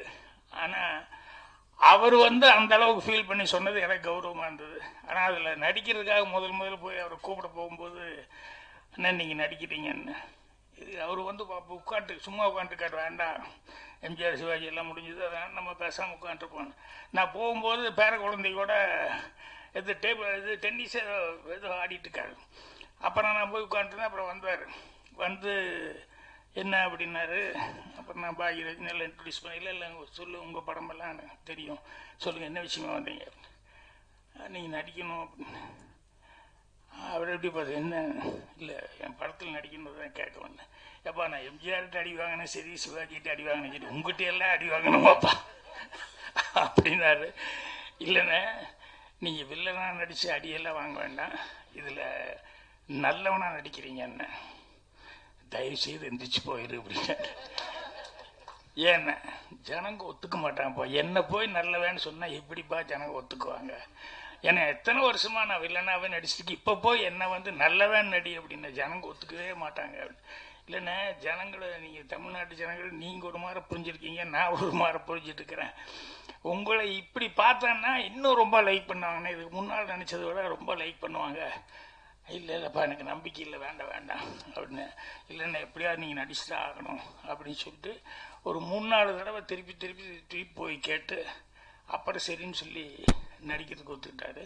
இப்போவும் அந்த லொக்கேஷனில் பார்த்தீங்கன்னா அவர் நடிக்க வந்தப்போ லொக்கேஷனில் வில்லேஜில் போய் இறங்கணுன்னே ஒரு சேர் போட்டு அப்படி உட்காந்துப்பாரு. அந்த மீசையெல்லாம் வச்சு அந்த பூர்வமெல்லாம் பெருசாக எழுதி கண்ணெல்லாம் ரெட்டிஷ் பண்ணி அந்த குஸ்திவாதியார் கேரக்டருக்கு தகுந்த. ஆனால் போய் தனியாக ஒரு சேர் போட்டு வந்தோன்னுமே அந்த இந்து பேப்பர் எடுத்து வச்சு உட்காந்துருவார். அப்புறம் நான் கேட்பேன், என்னென்ன இத்தனை பேர் பார்த்துட்டு இருக்காங்க, யார்கிட்டையுமே பேசாமல் அப்படின்னு. பேசாமல் இருந்தி அப்படிம்பாரு. என்னென்ன இப்போ எவ்வளோ தூரமாக நின்றுருக்கான், இப்படியே இருந்தால் தான் அப்படியே நின்றுருப்பான். அந்த பயம் அப்படியே இருக்கு. இல்லைன்னா உன்னை கையை பிடிச்சி காலை பிடிச்சி இழுத்துக்கிட்டு அதை பண்ணி இதை பண்ணி பண்ணுற மாதிரி என்னையும் தொல்லைப்படுத்துவானுங்க. அவன் அந்த பயத்தோடவே இருக்கட்டும், அந்த பழைய நம்பியார் மாதிரியே நினச்சிட்டு அப்படியே இருக்கட்டும் அப்படின்னு சொல்லிட்டு அவர் அதே மாதிரி உட்காந்துருப்பார். அப்புறம் நம்ம கொஞ்சம் ஏதாவது சாதாரணமாக இப்படி உட்காந்தா முதுகில் அப்படி லேஸ் தட்டி முதுகு நிமிர்ந்து உட்காரு, அதே நான் கூண் உழுந்த மாதிரி உட்காந்துக்கிட்டு அப்படின்னு சொல்லிட்டு உடம்பு எப்படி வச்சுக்கணும் அப்படிங்கிறதுல அவ்வளோ அக்கறை எடுத்துக்கிட்டார் அவர். காலையில் போய் கூப்பிட்றதுக்கு போகும்போது சில நேரங்களில் என் வண்டியில் தான் பெரும்பாலும் போகலான்னு கூப்பிடுவேன். போகும்போது பார்த்தோம்னா ஜட்டியோடு அப்படி நடந்துக்கிட்டு இருப்பார். எங்கே அந்த இதில் அவர் தங்கியிருக்க இடத்துல என்னென்ன வர்ற வரைக்கும் சும்மா இருக்கான்னு நம்ம அதுக்காக உடம்பு கொஞ்சம் கரெக்ட் பண்ணிக்கலான்னு தான் நடந்துக்கிட்டு இருக்கேன் அப்படின்னு சொல்லிட்டு அந்த உடம்பு விஷயத்துல எல்லாம் அவ்வளோ இதாக பர்ஃபெக்டாக வச்சுக்கிட்டு இருக்காரு. அது அவர் நிறைய விஷயங்கள் சொல்லுவார். உங்கள் ஆள் இருக்காரு ஒரு தடவை எனக்கு பெரிய இது அப்படின்னாரு. என்னென்ன நாடோடி மன்ன படத்தில் இவர் அந்த ட்ரெஸ்ஸு அவருக்கு ஒரு காஸ்டியூம் கொண்டு கொடுத்துருக்காங்க, அதை போட்டு பார்த்துருக்காரு. அந்த அவர் தைஸ் எல்லாம் ரொம்ப பிரமாதமாக எக்ஸசைஸ் உடம்பு இல்லையா, ஸோ பாடி அந்த டைஸ் அதெல்லாம் அந்த ஃபிட்டிங் பார்த்தா அவருக்கே கண்ணாடியில் பார்த்தா அவருக்கே வருமா, சே நான் இவ்வளோ அழகாக இருக்கிறேன், இவ்வளோ ஃபிட்டிங்காக தைச்சிருக்காங்களே அப்படின்னு சொல்லி. அப்புறம் ஷூட்டிங் ஸ்பாட்டுக்கு போய் இறங்கினார். இறங்கி ரொம்ப சந்தோஷமாக நின்றுருந்தார். அவர் எம்ஜிஆர் சார் வந்தோடனே இப்படி பார்த்தாரு. பார்த்துட்டு இல்லை மறுபடியும் ஷூட்டிங் ஒரு 2 நாள் கழிச்சு வச்சுக்குவோம். அப்போ நம்பியார் என்ன நம்மளை பார்த்துட்டு தான் இந்த ஆள், ஏன்னா அவரும் அவருடைய காஸ்டியூமில் இறங்கியிருக்காரு. அந்த ஆளை விட எனக்கு ஃபிட்டிங் இப்படி இருக்குதுன்னு அந்த ஆள் பாரு தாங்கிக்க முடியாமல் ஷூட்டிங்கே கேன்சல் பண்ணிட்டு போயிடுச்சு அந்த ஆள் அப்படின்னு. அப்புறம் 2 நாள் கழித்து மறுபடியும் இன்னைக்கு கிளைமேக்ஸ் ஷூட்டிங் அப்படின்னு, உங்களுக்கு ட்ரெஸ் சேஞ்ச் அப்படின்னு. நான் அப்போவே நினச்சேன் ஏதோ ஒரு கருமத்தை கொடு நான் போட்டுக்கிறேன் அப்படின்னு சொல்லுவான். அப்புறம் வாங்கி போட்டு பார்த்தா அதை விட இது சூப்பராக இருக்குது. இவருக்கு ஒன்றும் புரியல, என்னப்பா அவர்கிட்ட இல்லைங்க, அவர் சொல்லி அன்னைக்கே உங்களோட ட்ரெஸ்ஸுக்காக தான் அந்த ஷூட்டிங்கே கேன்சல் பண்ணார், இதை கொண்டு போய் கொடுக்க சொல்லி சொன்னார். ஏப்பா இது அவரை விட ரிச்சாக இருக்கேப்பா, ஃபிட்டிங் எல்லாம் ரிச்சே அவரை விட ரொம்ப ரிச்னஸாக இருக்குன்னு. அதுதானே படத்து பிரகாரம் அவர் நாடோடி சாதாரண ஆள், நீங்கள் இளவரசன், அதனால் உங்கள் லுக்கு அப்படி இருக்கணும் அப்படிங்கிறதுக்காக தான் அன்னைக்கு கேன்சல் பண்ணார். அப்போ தான் உங்கள் ஆளை பற்றி நான் என்னமோ நினைச்சையா, அவர் இவ்வளோ அவர் அந்த ஆள் எப்படி யோசிக்கிறார் நல்லா தெரியாது அப்படி இருக்கும் அப்படின்னு. அதே மாதிரி சிலம்பாட்டம், எனக்கு உங்களுக்கு ஒரு சிலம்பு ஃபைட் இருக்குது அப்படி இப்படின்லாம் சொல்லி முதல்ல ஃபைட்டுன்னு சொல்லிட்டு இருக்கும்போது, ஏப்பா யார் கூட சண்டை என்ன இல்லைண்ணே உங்களுக்கு எனக்கு நீ என்ன சொன்ன முதல்ல உங்கள்கிட்ட நான் அடி வாங்க மாட்டேன் இல்லைண்ணே, இது அந்த மூடுக்கு இது நல்லா இருக்கும் அப்படி இப்படின்னு. அப்புறம் சிலம்பா என்ன விளையாடுறியா நீ அப்படின்னாரு. இல்லைண்ணா நீங்கள் பிரமாமாக ஃபைட் யோ ஸ்வாடு ஃபைட் நான் பிரமாமாக பண்ணுவேன், உங்கள் ஆளுக்கு ஈக்குவலாக நான் ஃபைட் பண்ணுவேன். அடுத்தது ஹேண்ட் ஃபைட்டாக சமாளிப்பேன். அதுலேயும் இந்த சிலம்பெல்லாம் எனக்கு வர இல்லைண்ணே, நான் நிறையா படங்கள் நீ சுற்றி பார்த்துருக்கேண்ணே, அது நான் சுற்றலையே உங்கள் ஆள் பண்ணுற வேலையாது, சும்மா எனக்கு க்ளோஸ்அப் வைப்பார், இப்படி இப்படி இப்படி அப்படி இப்படின்னு திருப்பி சொல்லுவார். நானும் திருப்புவேன். உங்களுக்கு ஃபைட் முடிஞ்சிருச்சுன்னு சொல்லிட்டு காலையில் ஒரு ½ எடுத்துகிட்டு அனுப்பிச்சிடுவார். அப்புறம் 3 நாள் கழித்து அப்புறம் பார்த்தா ஃபைட் எடிட் பண்ணி காமிச்சா, என்னையா நான் ஃபைட் பண்ண மாதிரியே இருக்குன்னு, அந்த வெறும் க்ளோஸ்அப் தான் எடுத்துருப்பார். அப்புறம் டியூப்பை வச்சுக்கிட்டு எல்லாம் அவ்வளோ பிரமாமாக பண்ணுவார். அதனால் உங்களால் அவ்வளோ கெட்டிக்காரத்தனமாக பண்ணுவார். நீ என்ன சிலம்புங்கிற எனக்கு சுத்தவே வராது, நீ அந்தளவுக்கு எடுக்க முடியுமோ உன்னால் அப்படின்னு நான் மேனேஜ் பண்ணி ட்ரை பண்ணுறேன் அப்படின்னு சொல்லிட்டு, உங்களோட அதிகமாக வராது, வேறு அளவு உங்கள் அசிஸ்டண்ட்லாம் இருக்காங்கல்ல இவனுக்கு நானா அப்படின்னு சொல்லி அசிஸ்டண்ட் அனுப்புகிற மாதிரி அவங்கள வச்சு நான் ஃபைட் பண்ணிக்கிறேன் அப்படிங்கிற மாதிரி சொல்லியிருப்பேன். ஸோ அந்த மாதிரி அவரோடலாம் இது பண்ணும்போது அவ்வளவு ஒரு சீனியர் ஆர்டிஸ்ட்கிட்ட கூட நடிக்கும்போது எவ்வளோ விஷயங்கள் அவங்களுக்குள்ளே இருக்குதுன்னு அது தெரியும் போது நமக்கெல்லாம் அவ்வளோ ஒரு படிப்பினை மாதிரி இருக்கும். இப்போ இந்த ஸ்போர்ட்ஸ்ன்னு சொல்லி வந்தோடனே சின்ன வயசில் நாங்கள் வெள்ளாங்கோயிலுக்கு கோபி பக்கத்தில் அங்கே போவோம். அப்போ எல்லோரும் அங்கே வாய்க்காலில் தண்ணி வரும், அப்புறம் கிணத்துல நீச்சடிக்க போவாங்க. எங்களுக்கெல்லாம் ரொம்ப ஆர்வமாக இருக்கும். ஆனால் நாங்கள் இங்கே ஓரளவு சிட்டிங்கிறது கோயம்புத்தூர், அதனால் அங்கே போனோன்னே போய் பசங்களோட சேர்ந்து தண்ணி அங்கே போய் குதிக்க போகிறோம், நீச்சல் அடிக்க போகிறோன்னு எங்கள் அம்மா பயந்துக்கிட்டு இல்லை அப்படின்னு சொல்லிட்டு கரெக்டாக ஆளுகளை கூப்பிட்டு வச்சு அவங்களுக்கு நீச்சல் பழகி கொடுங்க, தெரியாமல் போய் அவசரமாக நான் இல்லாத நேரத்தில் எங்கே போய் இறங்கிக்கிறீங்க எதாவது பண்ண போகிறேன், நீச்சல் பழகி கொடுங்கன்னு. பட் எனக்கு எங்கள் அண்ணனுக்கும் இந்த சொர்க்கா புரடன்னு ஒன்று இருக்குது, அதை கட்டி விட்டு அதை வந்து கிணத்துல விட்டு நீச்சல் அது ஒன்று சொர்க்காபுரடி இருக்குது. இன்னொன்று இந்த என்னமோ முட்டின்னு சொல்லுவாங்க நீளமாக, அது பேர் எனக்கு மறந்து போச்சு. அது ரெண்டில் எதாவது ஒன்று கட்டிக்கிட்டு கிணத்துல நீச்சல் அடிச்சிருக்கோம். அதில் ஒரு நாள் என்னென்னா, நான் கொஞ்சம் நீச்சல் அடித்து ஒரு மாதிரி கொஞ்சம் இதாக இருக்குன்னு அந்த படிக்கட்டில் வந்து ரெஸ்ட்டில் உட்காந்துருந்தேன். அப்புறம் என் பக்கத்தில் அப்படியே ஒரு சொர்க்காபுரோட அப்படியே மோந்து வந்தது. யார் இது சொர்க்காபுரோட மோந்து வருது அப்படின்னு சொல்லிட்டு அப்படியே பார்க்குறேன். யாருதோ கண்டு வந்துச்சு. இப்படி திரும்பி பார்த்தா எங்கள் சின்ன அண்ணன், அவன் நடுக்கிணத்துக்குள்ளுக்கு நிற்கிறான் நீச்சல் அடிச்சுக்கிட்டு. அப்புறம் அவன் அங்கேருந்து நீச்சல் அடிச்சுட்டு என்ன பார்க்குறான், நான் சொர்க்காபுரோடைய பார்க்குறேன், எங்கள் அண்ணனை பார்க்குறேன். அவர் கேட்குறாரு, யாருதுரா அது சொர்க்காபுரோடான்னு. சொல்ல முடியாமல் முடிச்சு, யாருதுராண்ணா, உன்னோட தானே. அப்போ தான் பார்த்தா வெறும் கயிறு தான் இருக்குது. அதுவரை கரெக்டாக நீச்சல் அடிச்சுட்டு இருந்த ஆள் உள்ளே போக ஆரம்பிச்சிட்டாப்புல. அவசரமாக எப்படியாவது கரைக்கு வரலான்னு வந்து அவசரமாக வந்து நீந்தி உள்ளே போக ஆரம்பிச்சிட்டாப்புல. அப்புறம் பிடிச்செல்லாம் இழுத்து மேலே சுற்றிட்டாங்க. அப்போ தான் தெரிஞ்சுது சைக்காலஜி அவ்வளோதான். நம்மக்கிட்ட இருக்குன்னு சொல்லும்போது அவ்வளோ தைரியமாக அடிச்சுக்கிட்டு இருந்தார். இல்லை நம்மளும் தான் கலந்து போச்சுன்னு சொன்னோன்னே ஆட்டோமேட்டிக்காக மொத்தமாக நர்வஸ் ஆகி உள்ளே போக ஆரம்பிச்சிட்டாப்புல. அப்படி அரைவரையாக பழகிட்டு இருந்து கோயம்புத்தூர் வந்து சேர்ந்தோன்னே இந்த பசங்கிட்ட எல்லாம் சேர்ந்துக்கிட்டு எல்லாம் அங்கே ஏரியில் தண்ணி நிற்கும். அதில் வந்து எனக்கு நீச்சல் தெரியும்னு சொல்லி எல்லாம் திட்டி போய் கெத்தா காமிக்கிறேன்னு சொல்லி போய் காமிச்சு உள்ளே போயிட்டாப்புல.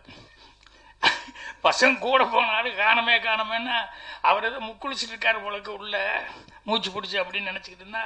அப்புறம் பயம் வந்துச்சு. நல்ல வேலைங்க ஒரு மெட்ராஸ்கார அந்த வழியாக வந்து அப்புறம் இவங்கெல்லாம் கத்துறதை பார்த்துட்டு என்னென்னா இப்படி ஒரு பையன் உள்ளே போயிட்டான்னு சொல்லி அப்புறம் அந்த ஆள் உள்ளே குதிச்சு தேடி கீடி பிடிச்சி வெளியே வந்து 2 காலையும் பிடிச்சிட்டு சுற்றி அதுக்கப்புறம் வாமிட் எடுக்க வச்சு பாத்ரூம் போய் அதை பண்ணி அப்படியே தூக்கி தோளில் போட்டு வந்து அப்புறம் ஹாஸ்பிட்டல் கொண்டு போய் காமிச்சாங்க.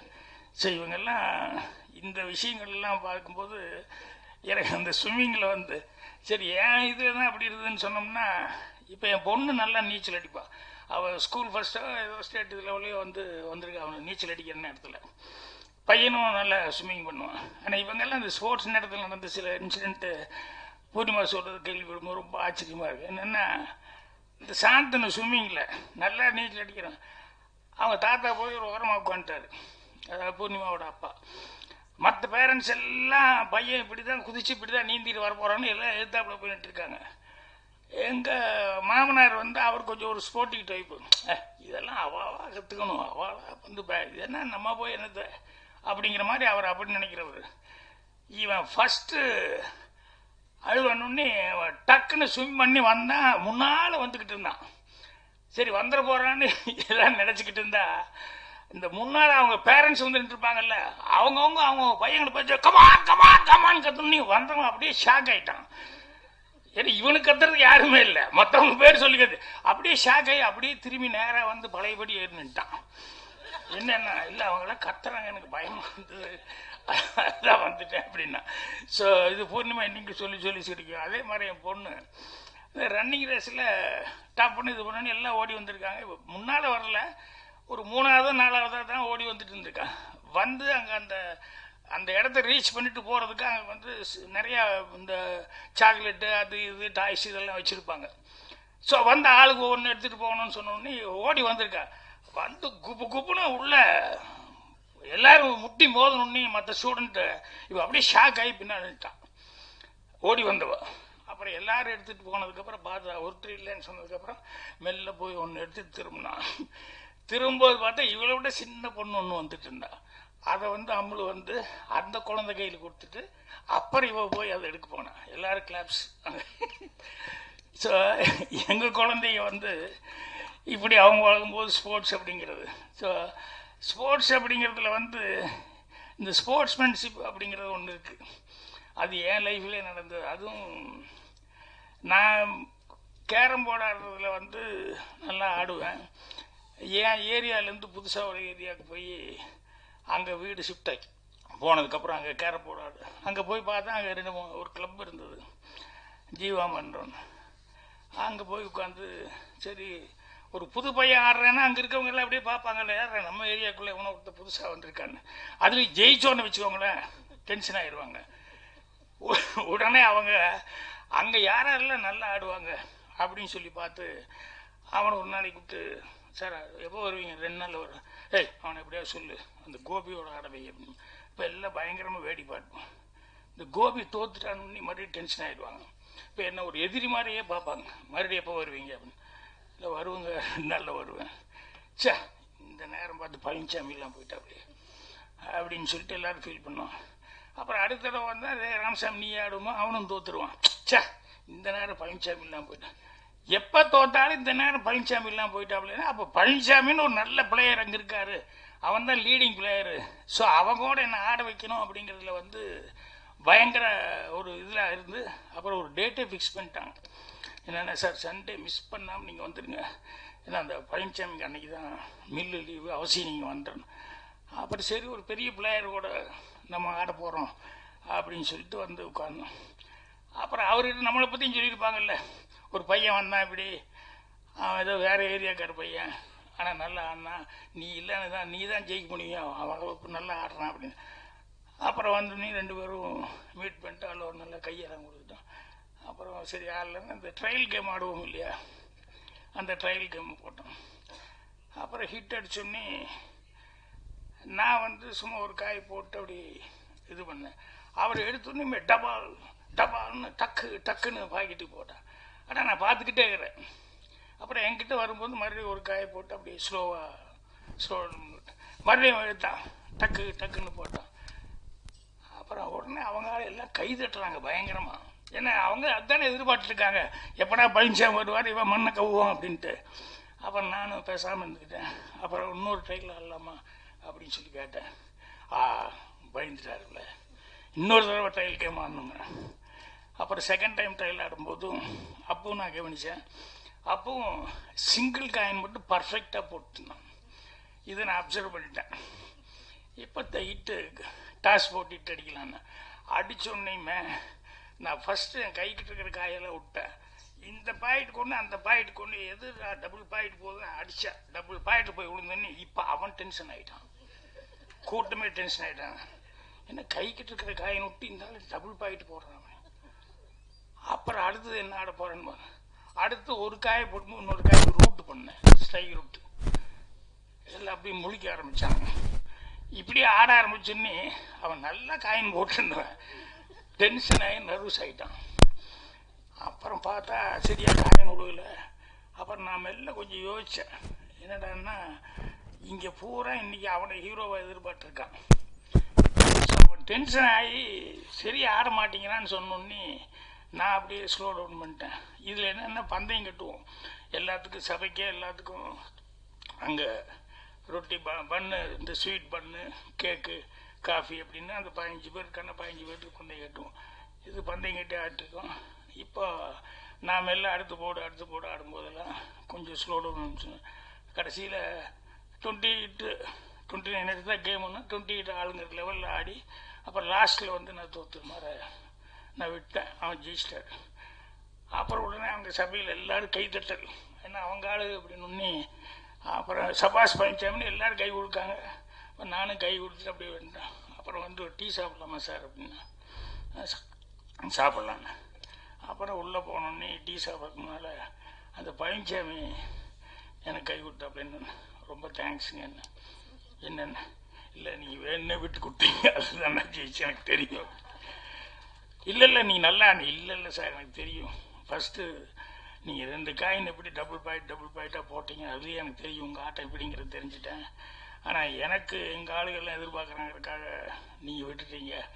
நான் அப்படி இல்லை சார், ஒரு நாள் நான் ஜெயிக்கலன்னுக்கு ஒவ்வொரு நாளும் அவங்க உங்களை ஒரு வாரமாக 10 நாளாக எதிர்பார்த்துட்டே இருந்தாங்க. ஸோ அதனால் இங்கே வந்து உங்களுக்கு அந்த பேர் இதாகி போச்சுன்னு சொன்னால் நாள்லேருந்து எல்லோரும் உங்களை ஒரு மாதிரியாக பார்ப்பாங்க. அதனால் அதை விட்டு கொடுக்கூடாதுங்கிறதுக்காக தான். அப்போ நல்லா ஆடுற ஆளுக்கு ஒரு டிஸ்கரேஜ் ஆகக்கூடாதுங்கிறதுக்காக தான் இப்படி பண்ணேன் அப்படின்னு. அதுக்கப்புறம் பார்த்தா அவரும் நானும் பயங்கர க்ளோஸ் ஃப்ரெண்ட் ஆகிட்டோம். ஏ காமே ஏ கிசான் ரகுத்தாத்தா,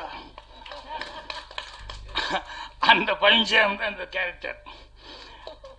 அவன் அப்போ மில்லு வேலை பார்த்துருந்தான். அவ்வளோ க்ளோஸ் ஆனதுக்கப்புறம் அப்புறம் நான் வந்து மில்லு வேலை பார்த்து 1200 சம்பளத்தில் எத்தனை வருஷம் நீ வேலை பார்த்து என்ன உனக்கு வரப்போகுது அப்படின்ட்டு நீ எங்கூட வாடா அப்படின்னு சொல்லிட்டு அதுக்கப்புறம் நான் கூப்பிட்டு வந்து என் ஆஃபீஸில் என்னோடய ஒர்க்கெல்லாம் பார்த்துக்கிட்டு இருந்து அப்புறம் இது போய் நாளை வேலை நடிக்க வச்சு அதுக்கப்புறமா வந்து பெரிய அவரும் தீனா அந்த படங்கள்லாம் எடுத்தார், அஜித் வச்சு எடுத்தார், வேறு படங்கள்லாம் எடுத்து இது பண்ணாப்புல. ஸோ அந்த ஸ்போர்ட்ஸ்மேன்ஷிப் அப்படிங்கிறது வந்து அது சில நேரங்களில் அந்த லைஃப் லாங் ஒரு ஃப்ரெண்ட்ஷிப் இருக்கிறதுக்கு வந்து அவ்வளோ இதாக இருந்தது.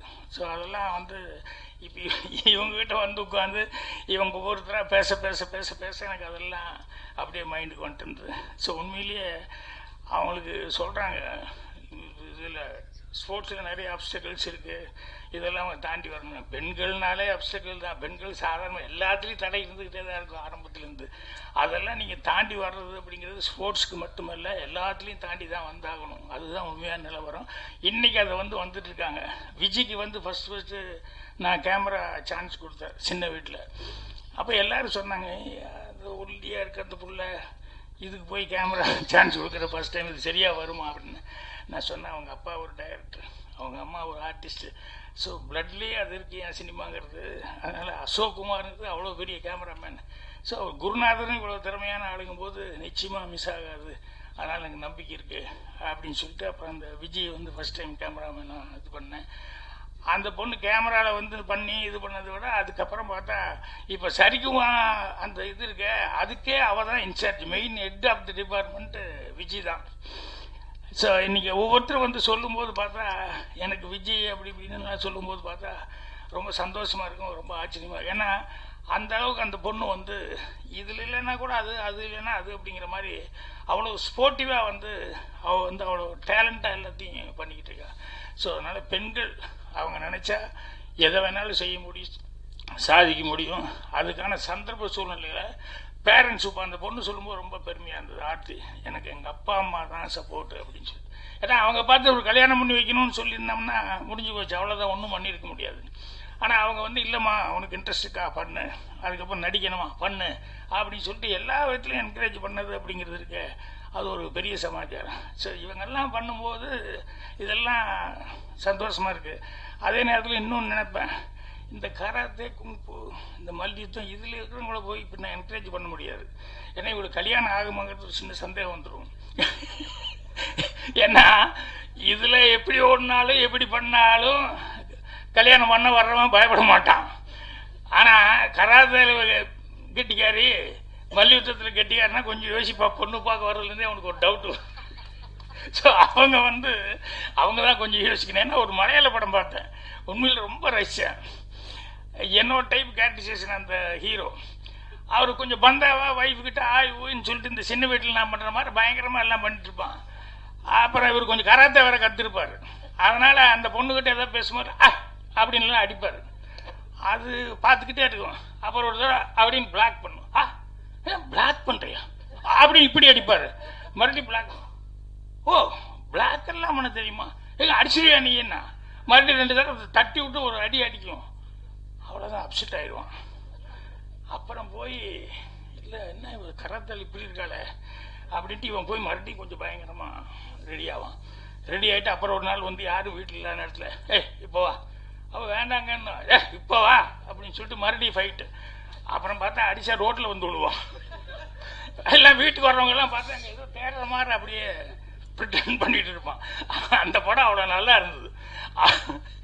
அது வந்து விஷயம் தெரியாமல் அவன் வந்து அந்த பொண்ணுக்கிட்ட வம்பு இழுத்து அப்படி மாட்டிக்கிறான் அப்படின்னு சொல்லிட்டு. உண்மையிலேயே நம்ம ஊரில் வந்து வேற எந்த ஸ்போர்ட்ஸுனாலும் ஓகே, இந்த அமெரிக்கா மாதிரி ஆளுகிட்ட அப்படின்னு சொன்னோம்னா கல்யாணம் முக்கியதுக்கு முன்னால் தெரியாமல் இருந்தால் பரவாயில்ல, தெரிஞ்சுட்டே முக்கியது அது அவன் உண்மையிலேயே ஆம்பளை தைரியசாலி. ஏன்னா பின்னால் என்ன நடக்கும்னு தெரிஞ்சுட்டு அவன் ஓகேன்னு தாலிகட்ட ரெடி ஆகிடுறான். அதனால் பெண்கள் எல்லாருமே சாதனையாளர்கள் தான், நிறைய விஷயங்கள் நிறைய பேர் நிறைய சாதனை பண்ணியிருக்காங்க. ஸோ இதில் இந்த படத்தில் வந்து உண்மையான சாதனையாளர்கள் வந்து நடிக்க வச்சு சதீஷ் பண்ணியிருக்காரு. அவர் வந்து ஒரு தயாரிப்பாளராக இல்லாமல் அவரே ஒரு ஸ்போர்ட்ஸ்மேன் இருந்ததுனால தான் உண்மையிலேயே அது ஒரு டெடிக்கேட்டாக இதை வந்து பண்ணியிருக்காரு. ஸோ அவர் இதில் கண்டிப்பாக இதில் இருக்கிறவங்க எல்லாருமே இந்த படத்தினுடைய சக்ஸஸ் எல்லாத்துக்கும் ஒரு நல்ல லைஃப் கொடுக்கணும்னு சொல்லி என்னுடைய மனமார்ந்த வாழ்த்துக்கள் தெரிவிச்சுக்கிறேன். நன்றி, வணக்கம். காரணமாக சொல்லலாம், எப்போ சதீஷ் கிட்ட பேசினாலும் 10 நிமிஷத்தில் you will get completely recharged. அவர் வந்துட்டு நம்மளை ஸ்விம்மிங் பூல்ல தள்ள மாட்டாரு, மேரத்தான் ஓட விட மாட்டாரு, சைக்கிள் பண்ண விட மாட்டாரு. பட் அது எல்லாமே அந்த கால் முடியும் போது you will get supercharge. Sathish, you deserve this entire applause and you are a superstar today. ஏன்னா இவ்வளோ பெரிய ஒரு விஷயத்த சாதாரணமா ஒரு படம் எடுக்கணும் அப்படின்னு நினைக்கிறது கமர்ஷியலா சக்சஸ் ஆகணுங்கிறதுக்காக வேண்டி எல்லாரும் இந்த பிசினஸ்க்கு வருவாங்க. பட் நீங்க ஒரு மெசேஜையும் ஒரு மோட்டிவேஷனையும் கொடுக்கறதுக்காக இவ்வளோ பெரிய விஷயத்த நீங்க இவ்வளோ சேலஞ்சிங்கா பண்ணியிருக்கிறது. யூ ஆர் ஆக்சுவலி சிங்க பையன். So that is what I wanted to say. So congratulations for the entire team. Aarti, you deserve a big congratulations. And Shilpa, you are a superstar. ரொம்ப அழகா இதாவது ஒரு ஹீரோயின் வந்துட்டு அந்த டேன் அப்படிங்கிற விஷயங்கிறது இது it is not a easy thing to go of. But நீங்க அதை வந்துட்டு அண்டர்ஸ்டாண்ட் பண்ணிக்கிட்டு ஒரு 6 மாசம் என்னால் வெயிட் பண்ண முடியும், இன்னொரு 6 மாசமும் என்னால் ஸ்பேர் பண்ண முடியும்னு எடுத்த ஒரு கால் வந்துட்டு it is not a easy thing. It is not a heroine material, it's a sports material. You are a super star. And இந்த பர்டிகுலர் படத்தை பொறுத்த வரைக்கும் நாங்கள் பார்த்ததும் சதீஷோடைய அடுத்த கட்டத்தை இந்த படத்துடைய முடிவுக்கு அப்புறம் அடுத்த கட்ட பயணம் வந்து இன்னும் அழகா இருக்க போகுது. அந்த ஒரு விஷயத்த வந்துட்டு நாங்கள் உள்ளார்ந்து பார்த்ததுனால தான் இந்த கண்டென்ட்டை வந்து நாங்கள் எடுக்கணும்னு ஐடியேட் பண்ணினோம். அண்ட் சிவமணி, அப்பா அண்ணா வந்துட்டு பேசும்போது பையன் இருக்காமா என்ன பண்ண போறீங்கன்னு தெரியல, நீங்க கொஞ்சம் பார்த்துக்கோங்கன்னு சொன்னாரு. இவர் வந்துட்டு சூப்பர் ஸ்டார் ரஹ்மான் சாரோட ஆஃபீஸ்ல இருந்து அழகான மியூசிக்கை கொடுக்கக்கூடிய ஒரு பெரிய ஒரு டீம் சாம்ப் அவரு. அந்த சாம்ப் வந்து நம்மளுக்கு அழகான ஒரு கண்டென்ட் கொடுத்துருக்காரு. அந்த எழுந்துவ பாட்டு super hit song and the sports songs எல்லாமே அமேசிங்லி டன். இந்த ஆல்பமை தாண்டி அவரோட அடுத்த படங்கள் எல்லாம் நீங்க பார்க்கும்போது இன்னும் அமேசிங்கா இருக்கும் அவரோட மியூசிக்.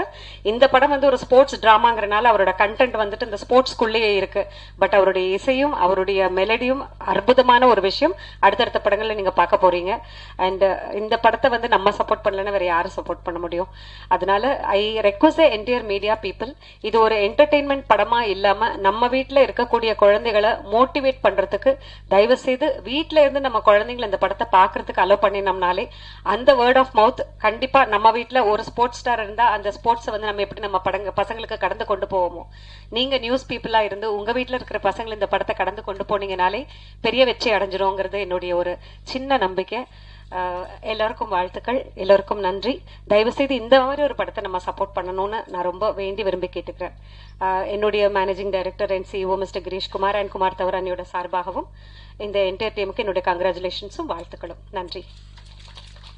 பண்ணியிருக்காப்புல குமரன் சிவமணி, அவங்க அப்பா எங்கிட்ட ஆரம்பத்துலேருந்து எல்லாம் என் படங்களில் வந்து அவர் பிளேயராக ஒர்க் பண்ணிட்டு இருந்திருக்காரு. என் படத்தில் நடிக்கவும் செஞ்சுருக்காரு. சங்கீதம் பாட அந்த பாட்டுக்கெல்லாம் நடித்தது இவங்க அப்பா நடிச்சிருக்காரு. ஸோ அவரெல்லாம் அவருடைய டேலண்ட்லாம் எப்படியெல்லாம் கஷ்டப்பட்டுக்கிட்டு கொஞ்சமாக கீழே இருந்து எப்படியெல்லாம் வந்தார் அப்படிங்கிறது எனக்கு தெரியும். இவர் அப்படி இல்லை, பிறக்கும் போதே ட்ரம்முக்குள்ளே தான் பிறந்திருப்பார். அதனால் இவருக்கு மியூசிக் வந்ததுங்கிறது ஒரு பெரிய சமாச்சாரம் இல்லை. அதே மாதிரி ரகுமான் அவர்களுக்கு அவங்க அப்பா அவ்வளோ பெரிய மியூசிக் டைரக்டர், அதனால் அவரும் கீபோர்ட்லேயே உருண்டு பறந்து இருப்பார். அதனால் இவங்களுக்கெல்லாம் வந்ததுங்கிறது ஒரு பெரிய விஷயம் இல்லை. ஆனாலும் அவங்க சில நேரங்களில் சொல்லுவாங்க வாத்தியார் உள்ள மக்கு அப்படின்ட்டுருவான் டப்புன்னு. அது இல்லாமல் அதை பேரை காப்பாற்றுற அளவுக்கு இவர் பண்ணியிருக்காரு அப்படிங்கிறது வந்து ரொம்ப சந்தோஷமா இருந்தது. அவருக்கு என்னுடைய மனமார்ந்த வாழ்த்துக்களை வந்து நான் தெரிவிச்சுக்கிறேன். அவர் சொன்னதில் இன்னொன்று, எனக்கு எங்கள் அம்மா தான் சிங்கப்பெருமன்னு சொன்னார், ரொம்ப சென்டிமெண்ட்டாக இருந்தது. பண்ணிக்கிறோம்.